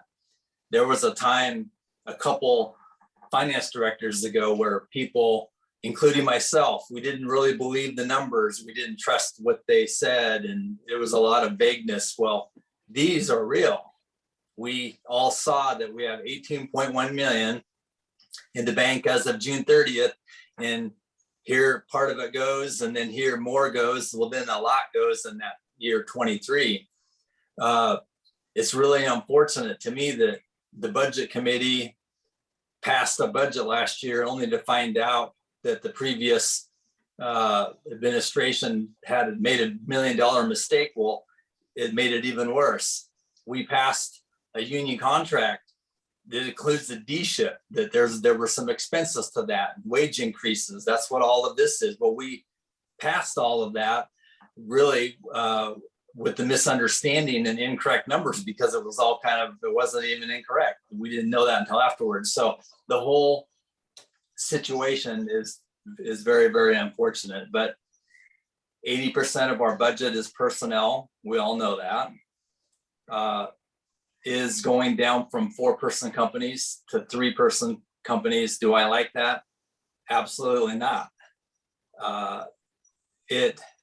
I don't know at this point in time what the alternatives would be.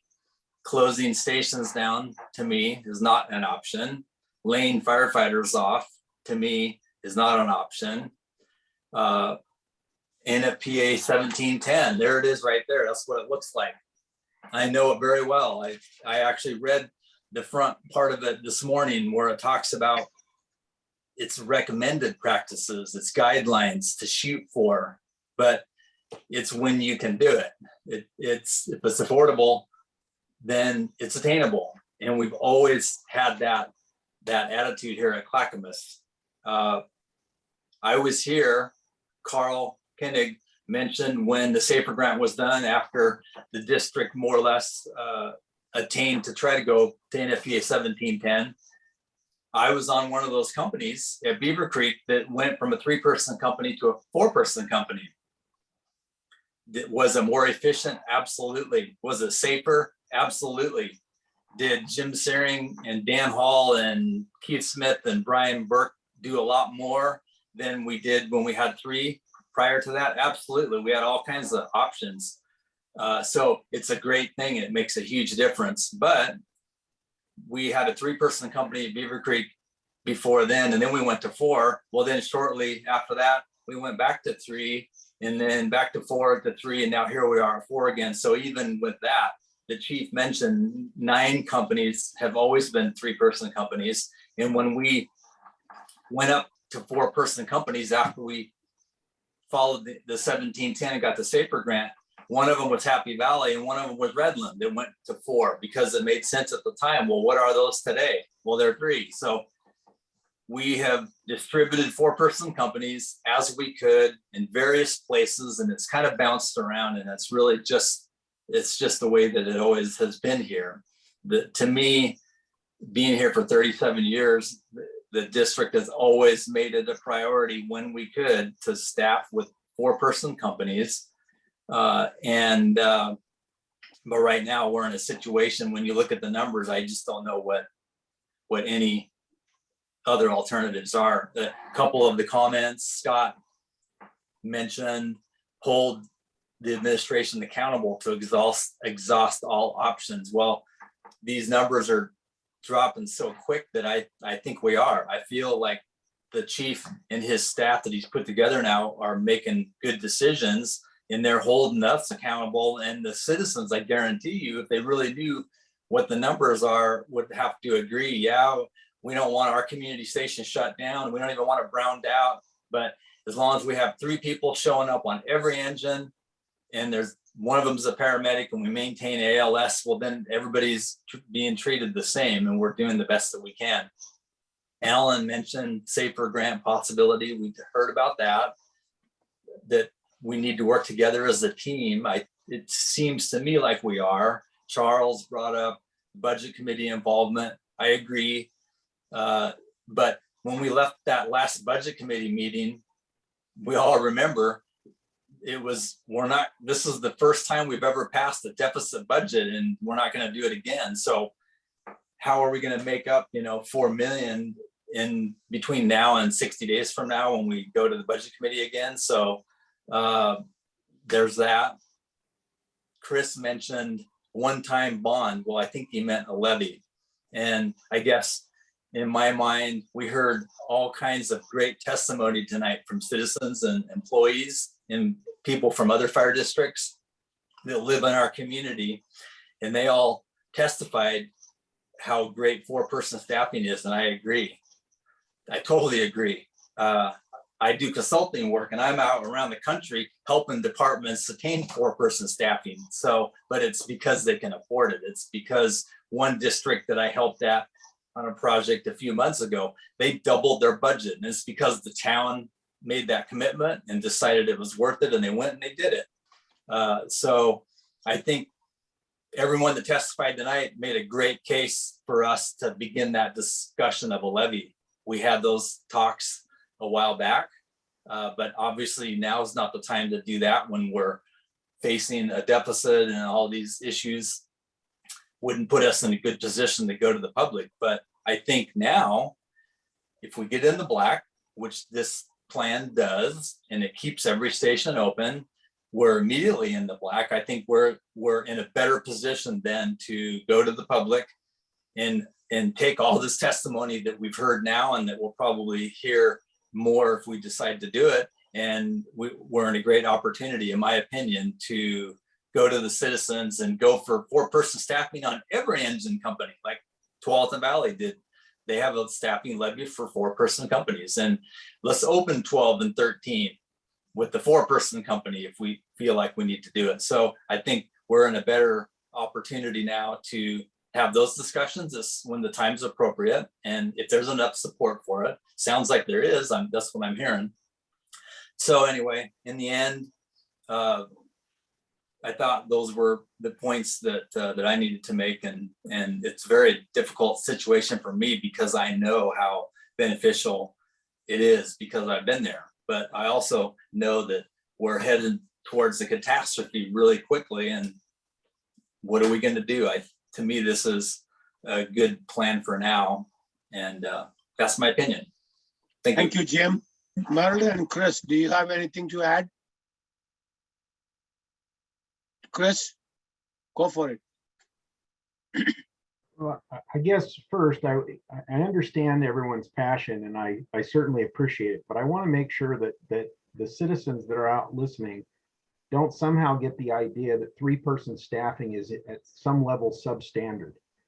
And I can testify to that personally. Twice I called the fire department before I was on this board. The first time my truck caught in fire in the driveway, and I interrupted Chief Dieters at boring days, or boring and dull days, because I was afraid my house was going to burn down.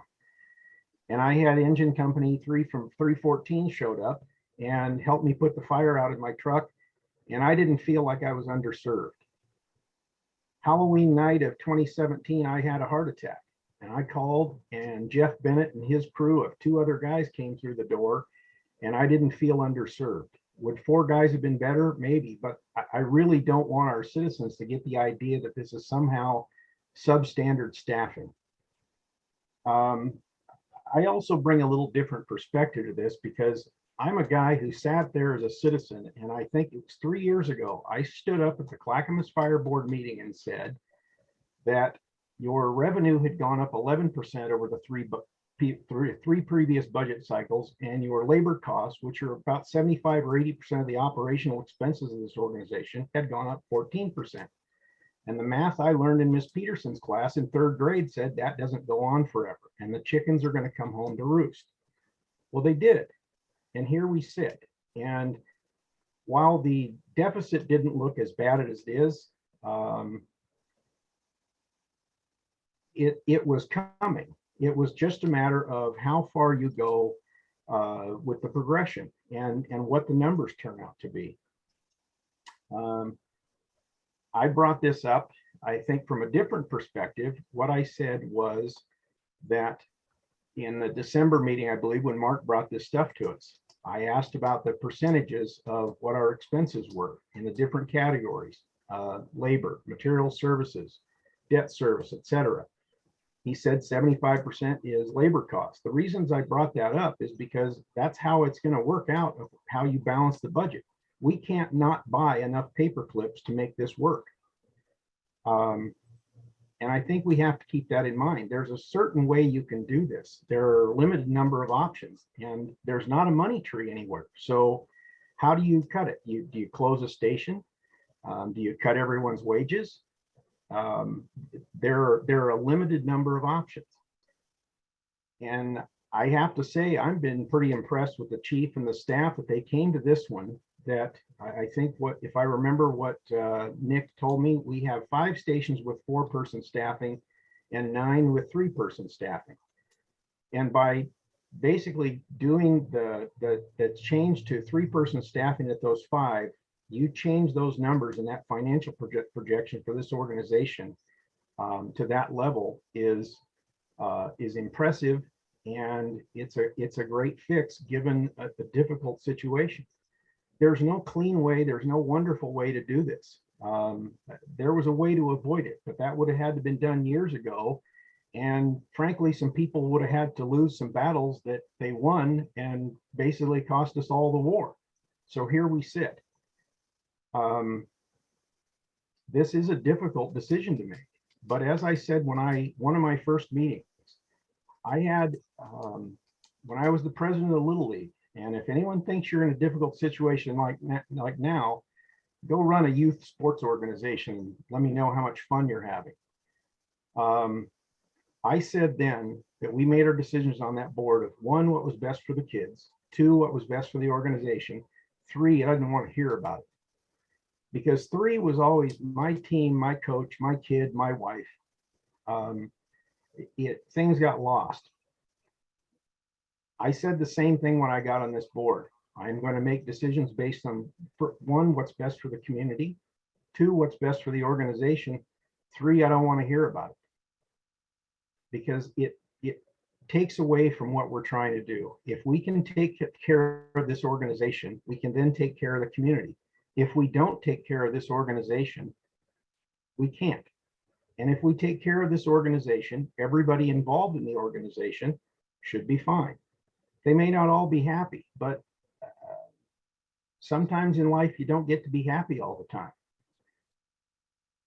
And I would have to say, I guess I don't expect Nick to have a plan to build back yet. Just to use I guess what would be a pretty close analogy, you can't very well come up with a new plan to build your house when it's still on fire. And he doesn't have the fire put out yet. He's working on it, and I think he and his staff are to be commended with the moves they've made to bring the fire under control, so to speak. And when we get that done, we can look at a Build Back Better program. But first things first. And the first thing is to stop a financial hemorrhage, because if this goes, that red graph you see, the thing that was missing on there is the first one that Mark showed us. He showed the ranges, the statistical probabilities. And those are basically the middle of the road projections. There were ones that were worse. And one thing I can tell you, having done construction projects, when they start going bad, is that whatever your worst case scenario is, it'll probably turn out worse than that. So I guess what I would say is the turnaround that is achievable by this staffing change is impressive, incredible. And while it might be short-term painful, I think it's long-term healthy for the organization. And I appreciate the work the staff has done. And I know how many late nights you've been there, and I appreciate what you're doing, and let's move forward and fix this organization. Thank you, Chris. Marilyn? Thank you, Thomas. I think that the issue here for me is we have some short-term pain to get long-term gain. And we need to look to the end and not in the short one. The chief has had to make some tough decisions. I'm glad he made them and not me, but he was aware walking into his job that he was going to need to take these difficult steps, because we knew already that we had financial problems. I believe that we have the same goals, as he said. It's just the path of getting to that goal is more challenging than we had been used to having it. The most valuable resource we have, of course, is our workforce. And preserving that workforce is, I think, a key thing. And that's my opinion. That's what the chief is doing. He's trying to preserve as many of the people as he can who have the skill set that we need to provide the services that our taxpayers expect. And if that means shifting a few people away from 4-person companies to 3, then that may be what it's going to take. And we have to continue to perform the mission. And it's important that we do that with fiscal responsibility. This has been some time in coming. It is, everybody has kind of contributed to the problem. We, the board, did not, with the exception of Director Haas, who wasn't on the board, didn't, and we could see the red ink, the forecasts were there, but we didn't insist on any solutions being proposed by the prior fire chief. So now it's fallen to Chief Brown to have to take care of it. And I think we all need to give some credibility and an opportunity for his plan to work. If it doesn't, you can always go back to whatever our current staffing is.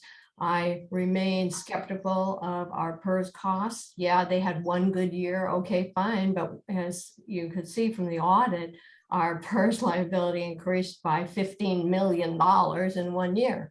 1 year.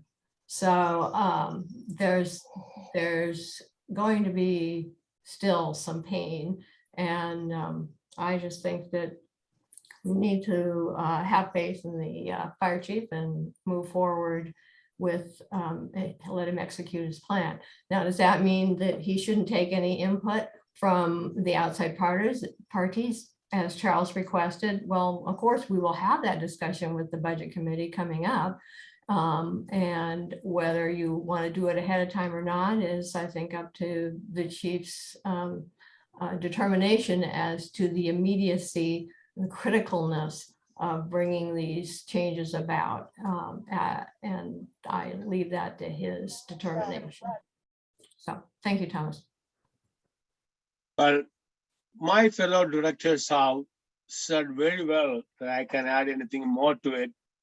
And I believe we are not making scapegoats, pointing fingers. And that's one of the first things Nick and Mark and his team has come up with. We found a problem.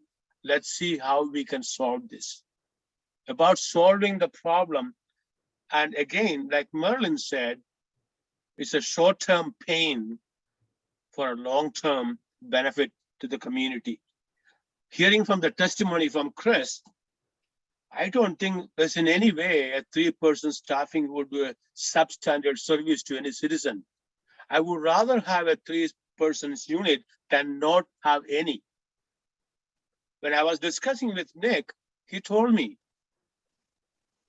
can you hold the breath for 7 minutes? That's what it would take if you close a station, and that's extra time it's going to take for the fire truck to respond if you have an emergency in your home. So we need to take that into consideration. And I really believe the whole board is supportive of Nick and his team's approach to this. And this is not going to be forever. We are hoping it's a short term. With that, Nick, do you want to add anything more to this? Thomas, I got. Oh, Jay? Yeah, I got something Sorry. else. I want everybody to listen up to everybody that's on the participants and everything. One of the things at the board that we can't do is we can't bankrupt the district. And we can see that in 3 years from now, we're not gonna have enough money to make it to the end of the year. That's obvious to us if we keep doing what we're doing. We can't do what we continue to do. I know that people have a little heartburn on the decision this decision was made thinking that this is the wrong decision. But unfortunately, what we're looking at, we got to make up $5 million. And the two choices really come down to the choice that Nick made or to close the fire station and lay off firefighters. Those are the two decisions. And if we were talking tonight about the station that we were going to close and the bottom 12 people on the list that we're going to lay off and that we're going to lose maybe to other fire departments or whatever, this conversation will be a completely different conversation. And so those are kind of our options at this point. And most of you guys in the audience, you know my background, you know what I've been doing the last 30 years. And not only that, when we're with Boring, when there's 3 of us in this panel right here that were with Boring 7 years ago, and we saw the production. And in Boring 7 or 8 years ago, our only solution was to go to an entire volunteer staff and lay off everybody, or to do a legal integration with Clackamas Fire, because we didn't get in front of it, because the previous administration had not gotten in front of their budget woes.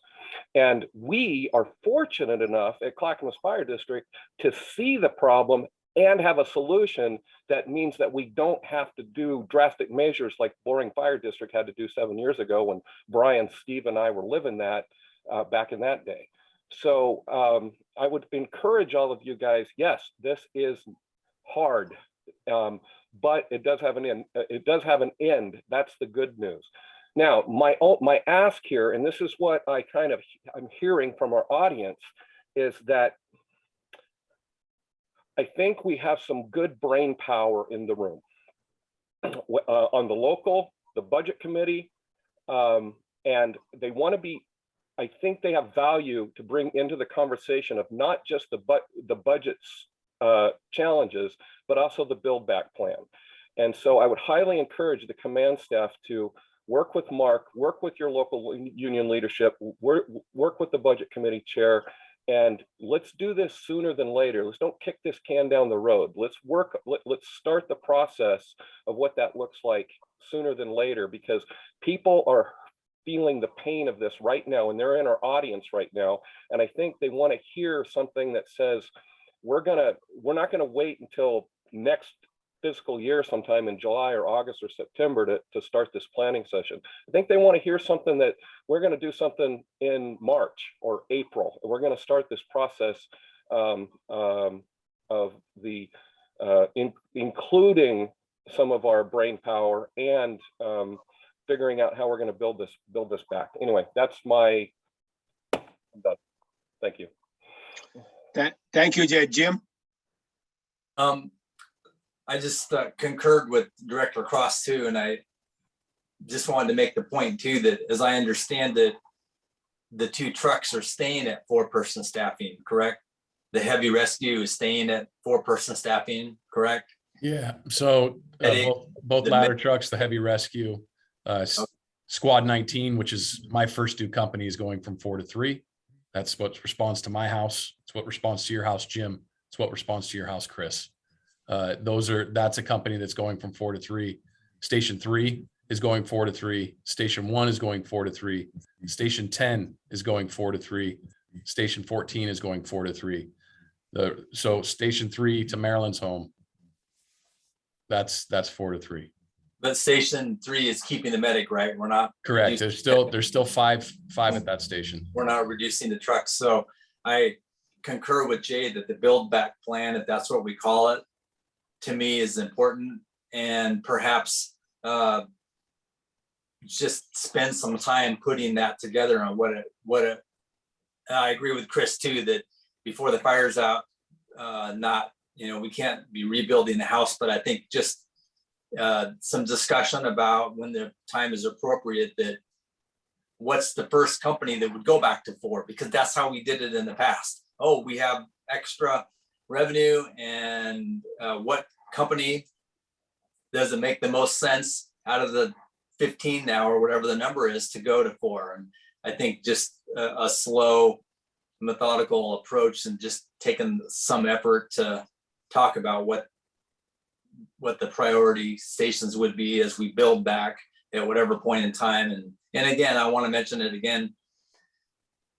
I've heard great testimony and a great case for looking at a potential levy if there was support for that and if it made sense. Many agencies around have done it that way, and so that's it. Thank you. Thank you, Jim. As my last comment is, we have already working with 1159 to be inclusive. Now the idea came up with the budget committee. That's a fantastic idea. And we will do every step we can to be inclusive of any input anybody can give. So we will continue to do that, and the board will encourage chief to be inclusive. All this other brain power we have out there. Anybody else, anything else to add? Next, no? Okay, let's move on. This has been a Chief Steward. Please give a strategic service update.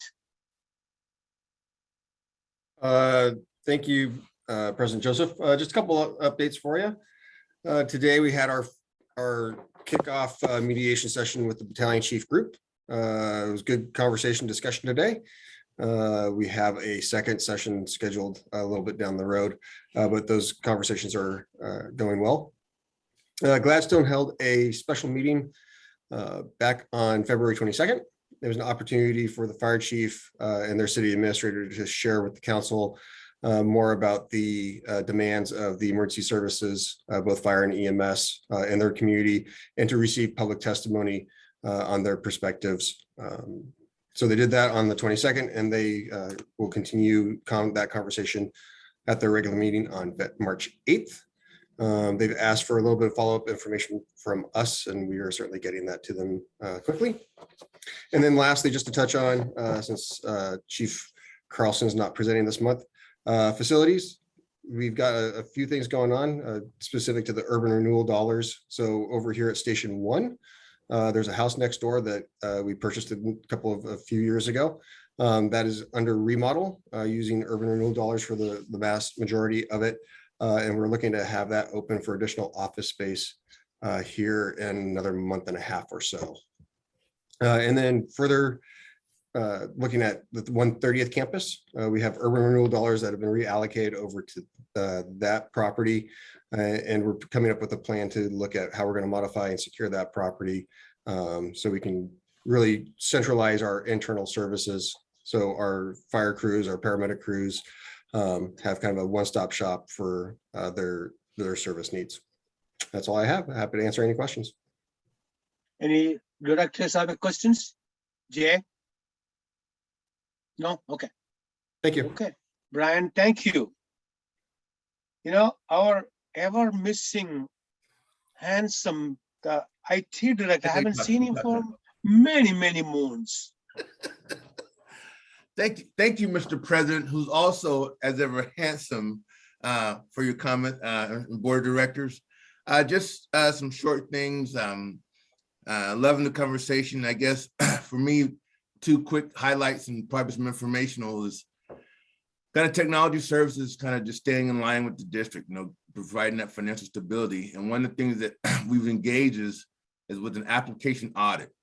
And what we're doing with this application audit is to address some of the issues of compliancing, licensing, overlapping usage, support and maintenance. Now, where are areas that we have multiples of something that we can go down to one in consolidation? Also working with our neighbors, in some active conversations with TFNR and my counterpart over there, just seeing what like applications do we use, what like processes do we do, where possible or opportunities for collaborations of services or things of that nature. And finally, and I know you guys might find this kind of odd, but in terms of cybersecurity, you guys remember, most people probably do remember that Log4 virus that was out here. Took down some of our Chronos, our time and attendance. Well, last summer at the Geneva Summit, President Biden, President Putin agreed to be more aggressive on attacking or arresting cyber criminals.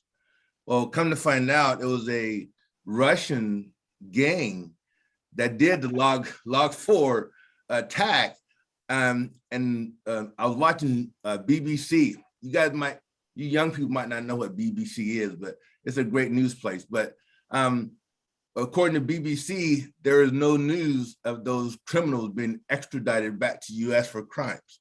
Go figure. I wonder where that's happened. Makes you go, But anyway, for me, for the most part, just really keeping us abreast as far as our cybersecurity platform. Got a great team of people. We're doing great stuff. Don't go to Windows 11 yet. That's my PSA for the day. I'd be glad to answer any questions if you guys have some. Any directors have questions or comments for Director Hicks? Thank you, Director Hicks. So nice to see you. You too, sir. Thank you, Oscar.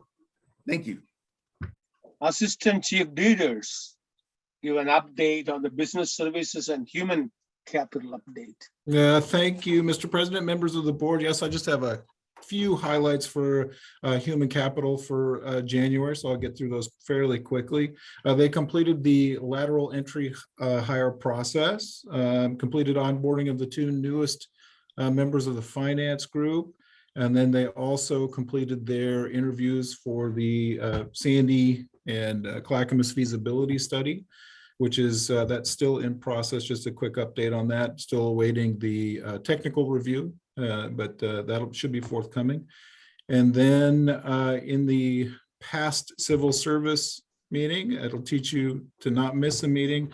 I was appointed the chief examiner, so I'll be doing that role for a little bit for the interim.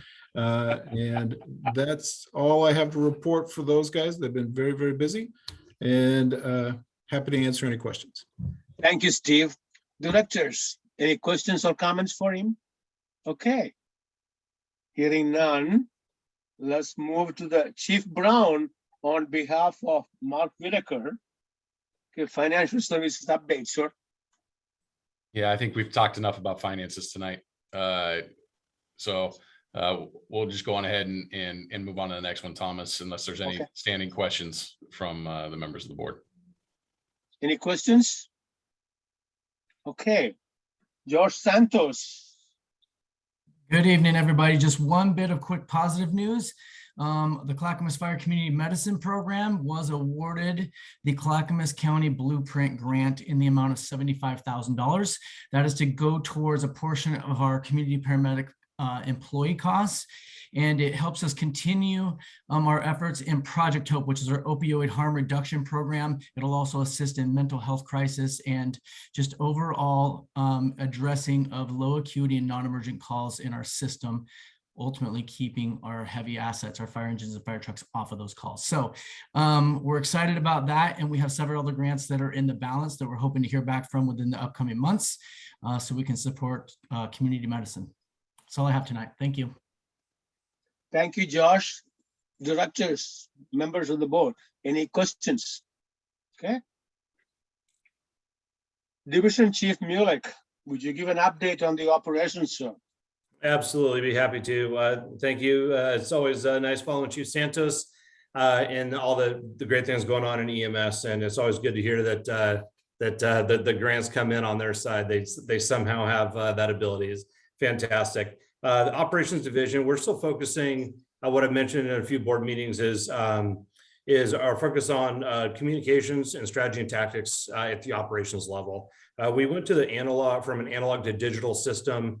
You saw last month in Chief Carlson's report that has brought up some challenges with radio communications that we're working through. We're putting a lot of effort in that right now. And in working through continuing just a business of the fire district with strategy and tactics training. I want to just sort of kudos to Chief Battalion Chief Willard and Ellison. They just finished up their 2-week session of strategy and tactics with all the line. Just fantastic training. It was very well received. The line just grasped onto it well. It was just a pleasure to have that wrapped up. Crew 30, we're in recruitment right now for Crew 30. Once we get the crew established, I would love to have just a detailed report from in the future from Chief Olson, just to kind of paint the picture of what we're going to be doing this year. But once that's assembled, we'll get back to you. On the 17th of February, we had the Volunteer Academy graduate out at the training center, and it was a well-attended event that some of you were there. The sad news in the area is that you'd seen that line of duty death by a firefighter at St. Paul, Oregon, small community west of I-5 outside of Newburgh. Our fire district did the best that we could in support of their members and their family. I want to just throw out thanks for our volunteer firefighters that participated in the procession and the funeral. We covered Aurora Fire while they were there helping in the funeral and running coverage for St. Paul Fire District. And then it was very well attended by off-duty firefighters and staff. So it was just a pleasure to see that. And it's just an unfortunate circumstance, but an honor to be able to help out in any way that we could. And wrapping up my report, there's been some significant calls I just want to touch on over the last month. BC Cordy had a fire in Station 4's first due, well-involved fire that crews quickly extinguished. BC Willard had a fire off of Oatfield in Station 3's planning zone. Once again, quickly extinguished. That one was exceptional in the amount of time that it took for us to get the fire under control and have a primary search conducted on the building. BC Shireman had a fire that the picture was posted in the board packet of a commercial fire up on Hilltop, a old credit union off of Malala Avenue that caught fire just about a month ago. So there's still significant calls that are happening in our organization. If you have any questions, let me know.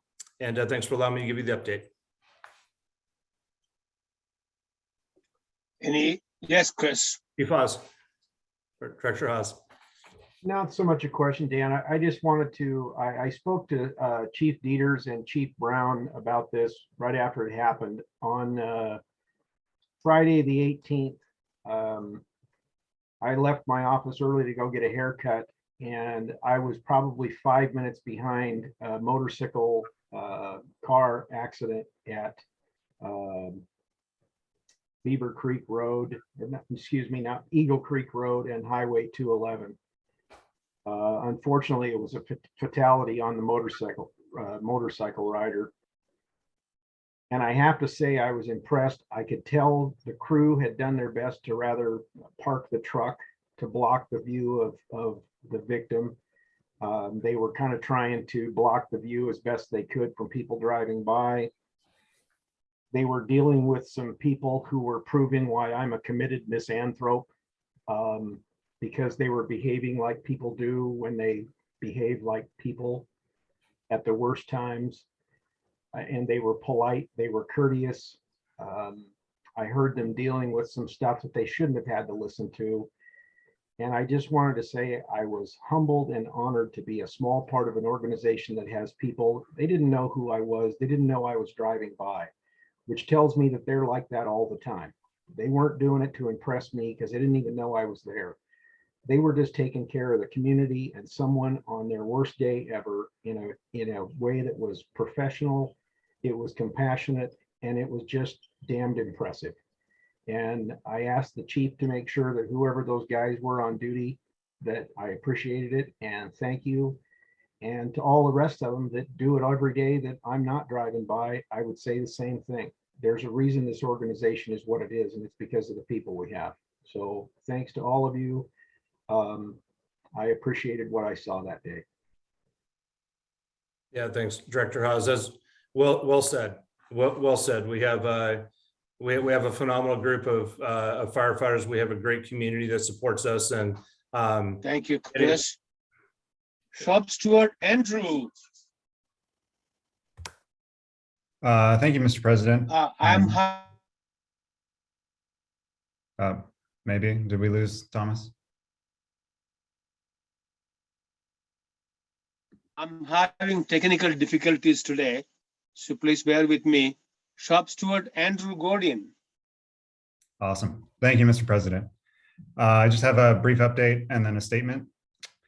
House Bill 4113 passed, which added bladder and female reproductive cancers to the other 12 presumptive cancers covered under workers' compensation. That's a huge deal. And we really want to thank Jill Fullerton, firefighter Jill Fullerton, for her testimony down at the Capitol. This is a big deal. So I have a brief statement about the staffing reduction. For years, Local 1159 has worked tirelessly with past and present leadership to improve service delivery through increased staffing, honing specialty programs, and taking on additional responsibilities. Over the last few years, we were not provided transparency into the budget issues by previous administrations. And these issues were as much a shock to us as they were to our current administration. In an active partnership, we took no increases to wages and benefits in a year with record inflation. This was a hit, but we pulled together for the good of the district. And now we are again being asked to take another hit, a hit that impacts the very safety of the conditions in which we operate. The firefighters have been unwavering in answering the call during historic wildfire seasons. During a two-year pandemic, when everyone else closed their doors, we continue to provide excellent service to the public. We understand that something needs to be done. We need to collaborate with management to address this deficit in ways that do not compromise our district's values, in ways that minimally impact safety and service. And we look forward to partnering with the current administration to find a solution together that is in keeping with all the great strides we have made over the years. Thank you. And we also have Union President Mark Corliss on. Mark, do you want to say something? Yeah, sure. I'd like to talk a little bit. Sure. Yeah, Nick and I have been yelling at each other on the phone. He says it's an animated conversation. There's definitely been some yelling. Yeah, Gordo and I worked on that statement, and I think it kind of speaks volumes to where we are as a local. The history of the local, and hopefully this doesn't take 10 years to get us back. It's a little tough. It's a tough pill to swallow because we worked a lot to get to where we are with 4-person staffing. But we'd like to have a fire district to work for. We understand that. So I know that it's just to kind of ease everybody's minds, Dan and Gordo and Nick and I have a meeting tomorrow morning over breakfast, and we're going to start those conversations. Nick mentioned a little bit about maybe we weren't the best communicators in some of the things that we did. Yeah, and you know, the local is very process driven, and we like to follow process. And when there's things that we think that we need to demand a bargain, that's what we're going to push for, because we need to represent our members, because they elected us to represent them and to protect the positions that we have. And so that's what we do. Is it great? No. Are we going to get through it? Sure, we will. It'll be tough, but we'll get there. So.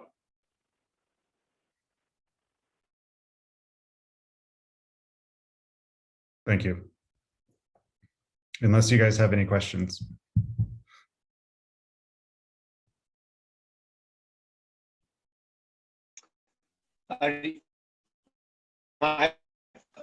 Nick, can you hear me?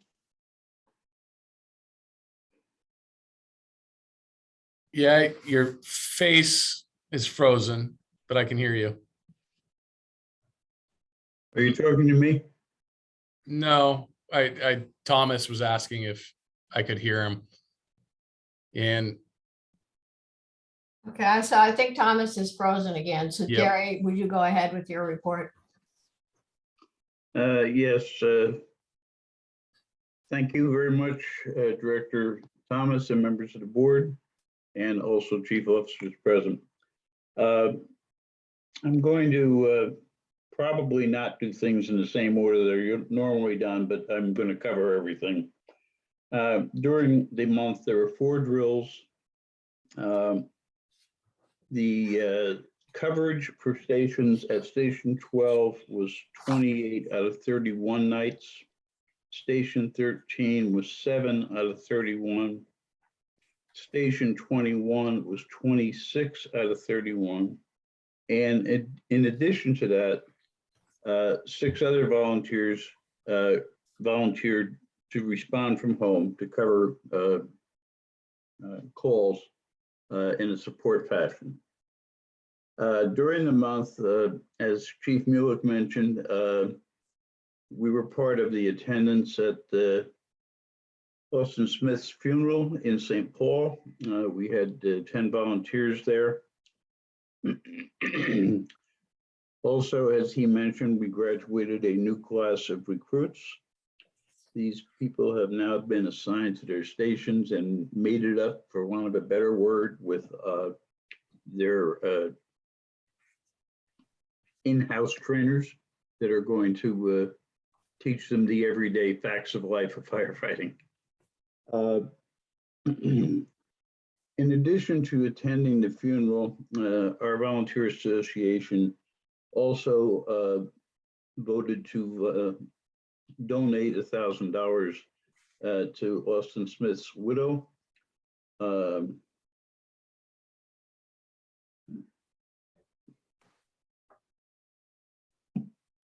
And I think that is going to cover it for now. And we'll try to have a little bit more clarity for future meetings. This is totally off the menu.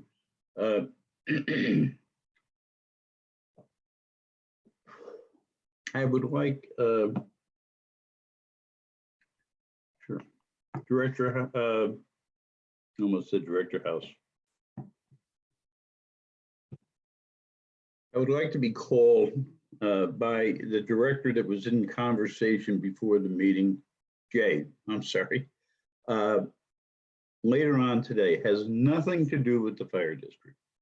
You were in a conversation that is near and dear to my heart, and I'd like to talk to you about it and perhaps offer some support. My phone number is 503. Hold on, Jerry. I got it. Don't worry about it. I'll take care of it. Don't put it out there. I'll get it in a different way. Okay. But I know what you're alluding to. That's that other volunteer opportunity. So I know what you're talking about. Okay, thank you. That's the end of my report for today. Okay, thank you. As Thomas is not back yet, I don't think. So we're now going to have another session of public comment. I assume, Ariel, that there are some.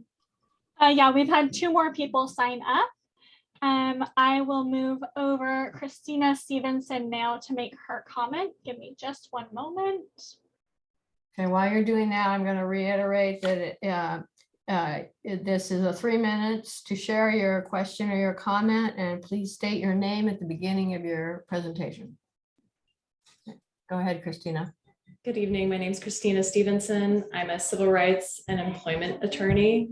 I'm here to testify against the proposal, which will reduce firefighter staffing beginning, I understand, tomorrow. And I know you all are thinking about this, but we need to be thinking about public service first. We need to be thinking about people first. And I'm concerned about the level of communication. I think we've heard some acknowledgement that the communication with the represented folks has not been ideal. And we have a number of people coming here to ask this group, like, can we just have a conversation here and solve this problem together? And I'm hearing a lot from the board that they think the conversation is important to have. Well, let's have it before these drastic measures are happening. You know, I see it in my own practice as an employment and labor attorney, that when quick decisions are made, it can lead to dire impacts on the ground. And this is in terms of lack of safety for our workers, lack of safety for our community, and frankly, in terms of litigation. I mean, we've heard a ton of acknowledgement that adequate staffing on these engines is proven safest, most efficient course for the community. And so lowering this level should be the absolute last resort. And I don't think the conversations have been had in advance to come to this drastic conclusion. We've heard a number of options on just this call alone, and not all of them have frankly been fully explored. So I know that there's a solution, and I just ask for this group to give the opportunity for the solutions to take place and not put our firefighters and communities at risk. Thank you. Thank you. Ariel, anyone else? Yes, I will move over Chris Figg. Thank you.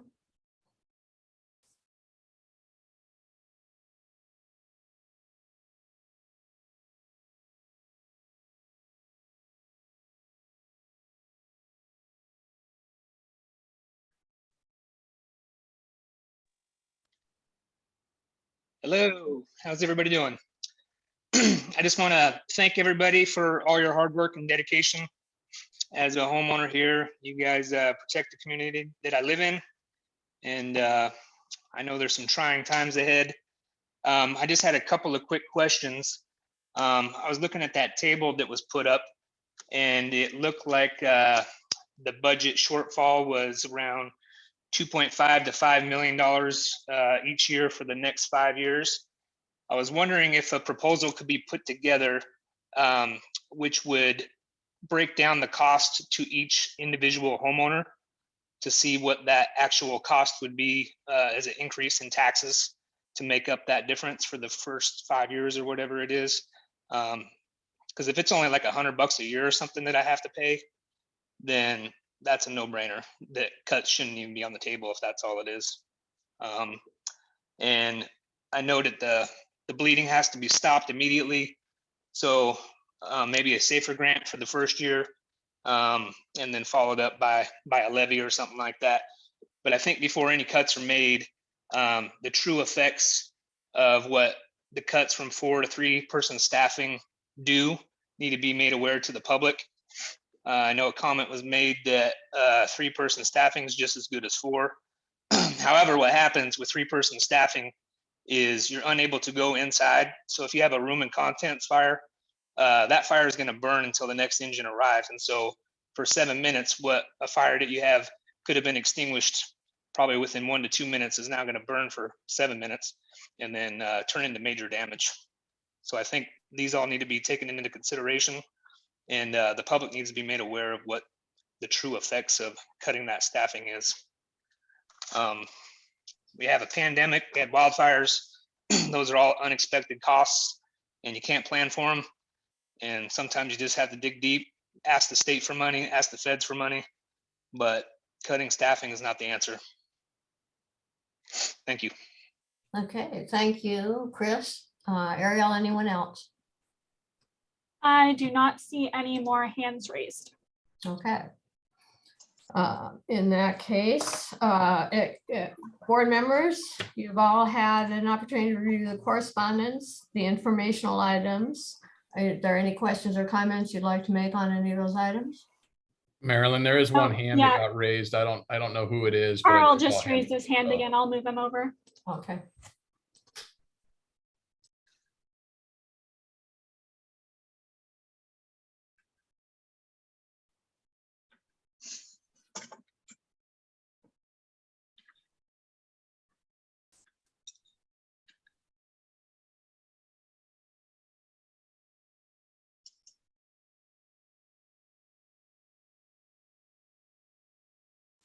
Carl, are you there? Hey, Marilyn, can I make a couple of comments while we're getting Carl over? I'm over, but go ahead. Go ahead, Director No, Cross. I just want to make a couple of comments about what Chris just said in his last statement that I think just a couple of things. First of all, 4-person engine companies versus 3-person engine companies when it comes to a first responding rig. That I don't think it was said that it's equal, it's the same. I don't think that was what I heard tonight. I think what I heard tonight was it's a responding unit, and at least somebody is getting there versus not getting there. I don't think that there was ever a question whether a 4-person company or 3-person company is more efficient or not. So that's what I heard Director Suring say earlier. So I just want to make sure that we all definitely understand that there is a difference in a 4-person and 3-person engine company versus no engine company whatsoever. So anyway, thank you. Thanks, Jay. Okay, Carl. Thank you, ma'am. I appreciate the second bite at the apple, if you will. In listening to, thank you all for your heartfelt comments regarding staffing, 1710, kind of paying forward. I want to make sure that I really, starting out, I didn't want to have people repeat history that set back careers that took us 10 years to get back to, and really we've had some terrible math errors, cataclysmic math errors. I don't know what else to call them. I don't want to pick on people and say they didn't do their job or something like that, but we know who's paying for it, and that's the citizens and the firefighters, and we have to be mindful of that.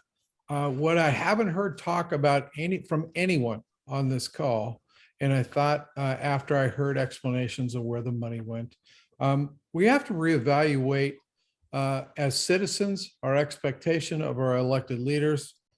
As employees, I think the employees, not only the ones represented by Local 1159, but our office and professional employees too, have the right and need to ask our management team to reevaluate how it is we're going to do what we do with 14% less staff in the office, with a 10% daily reduction in fire crew strength.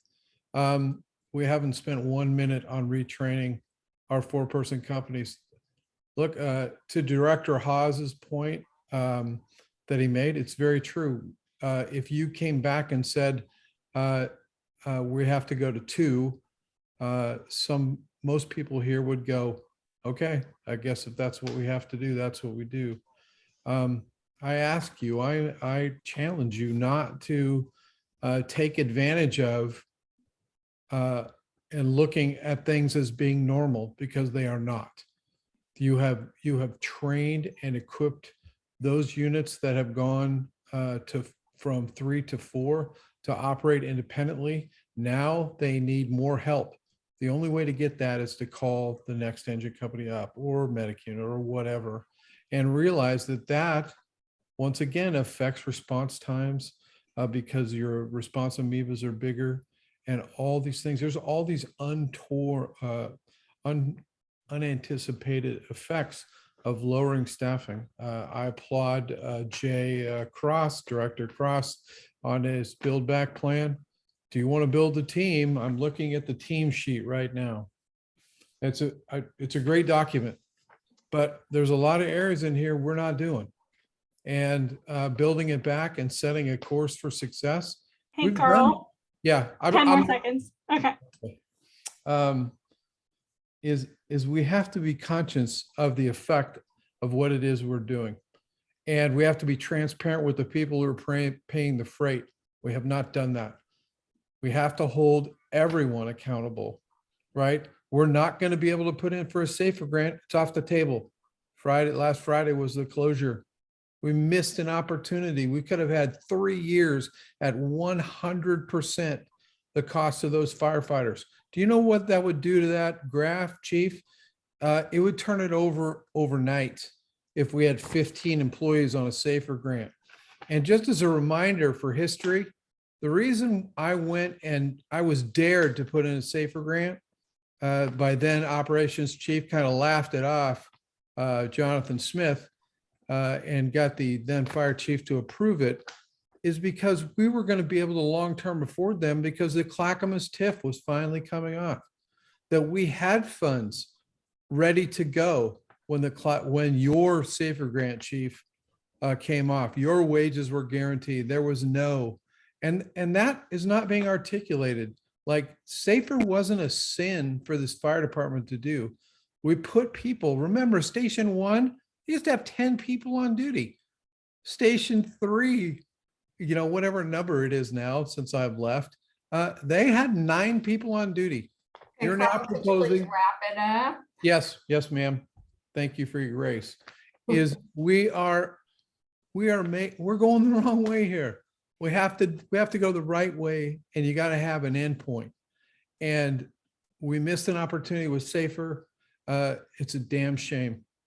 And you have to lower the expectations of a very, very injured group of people who tirelessly go out and do the business of the business better, faster, but they can't do it cheaper. We're going to have to readjust our expectations. Madam Chair, Mr. President, thank you for allowing me to speak again.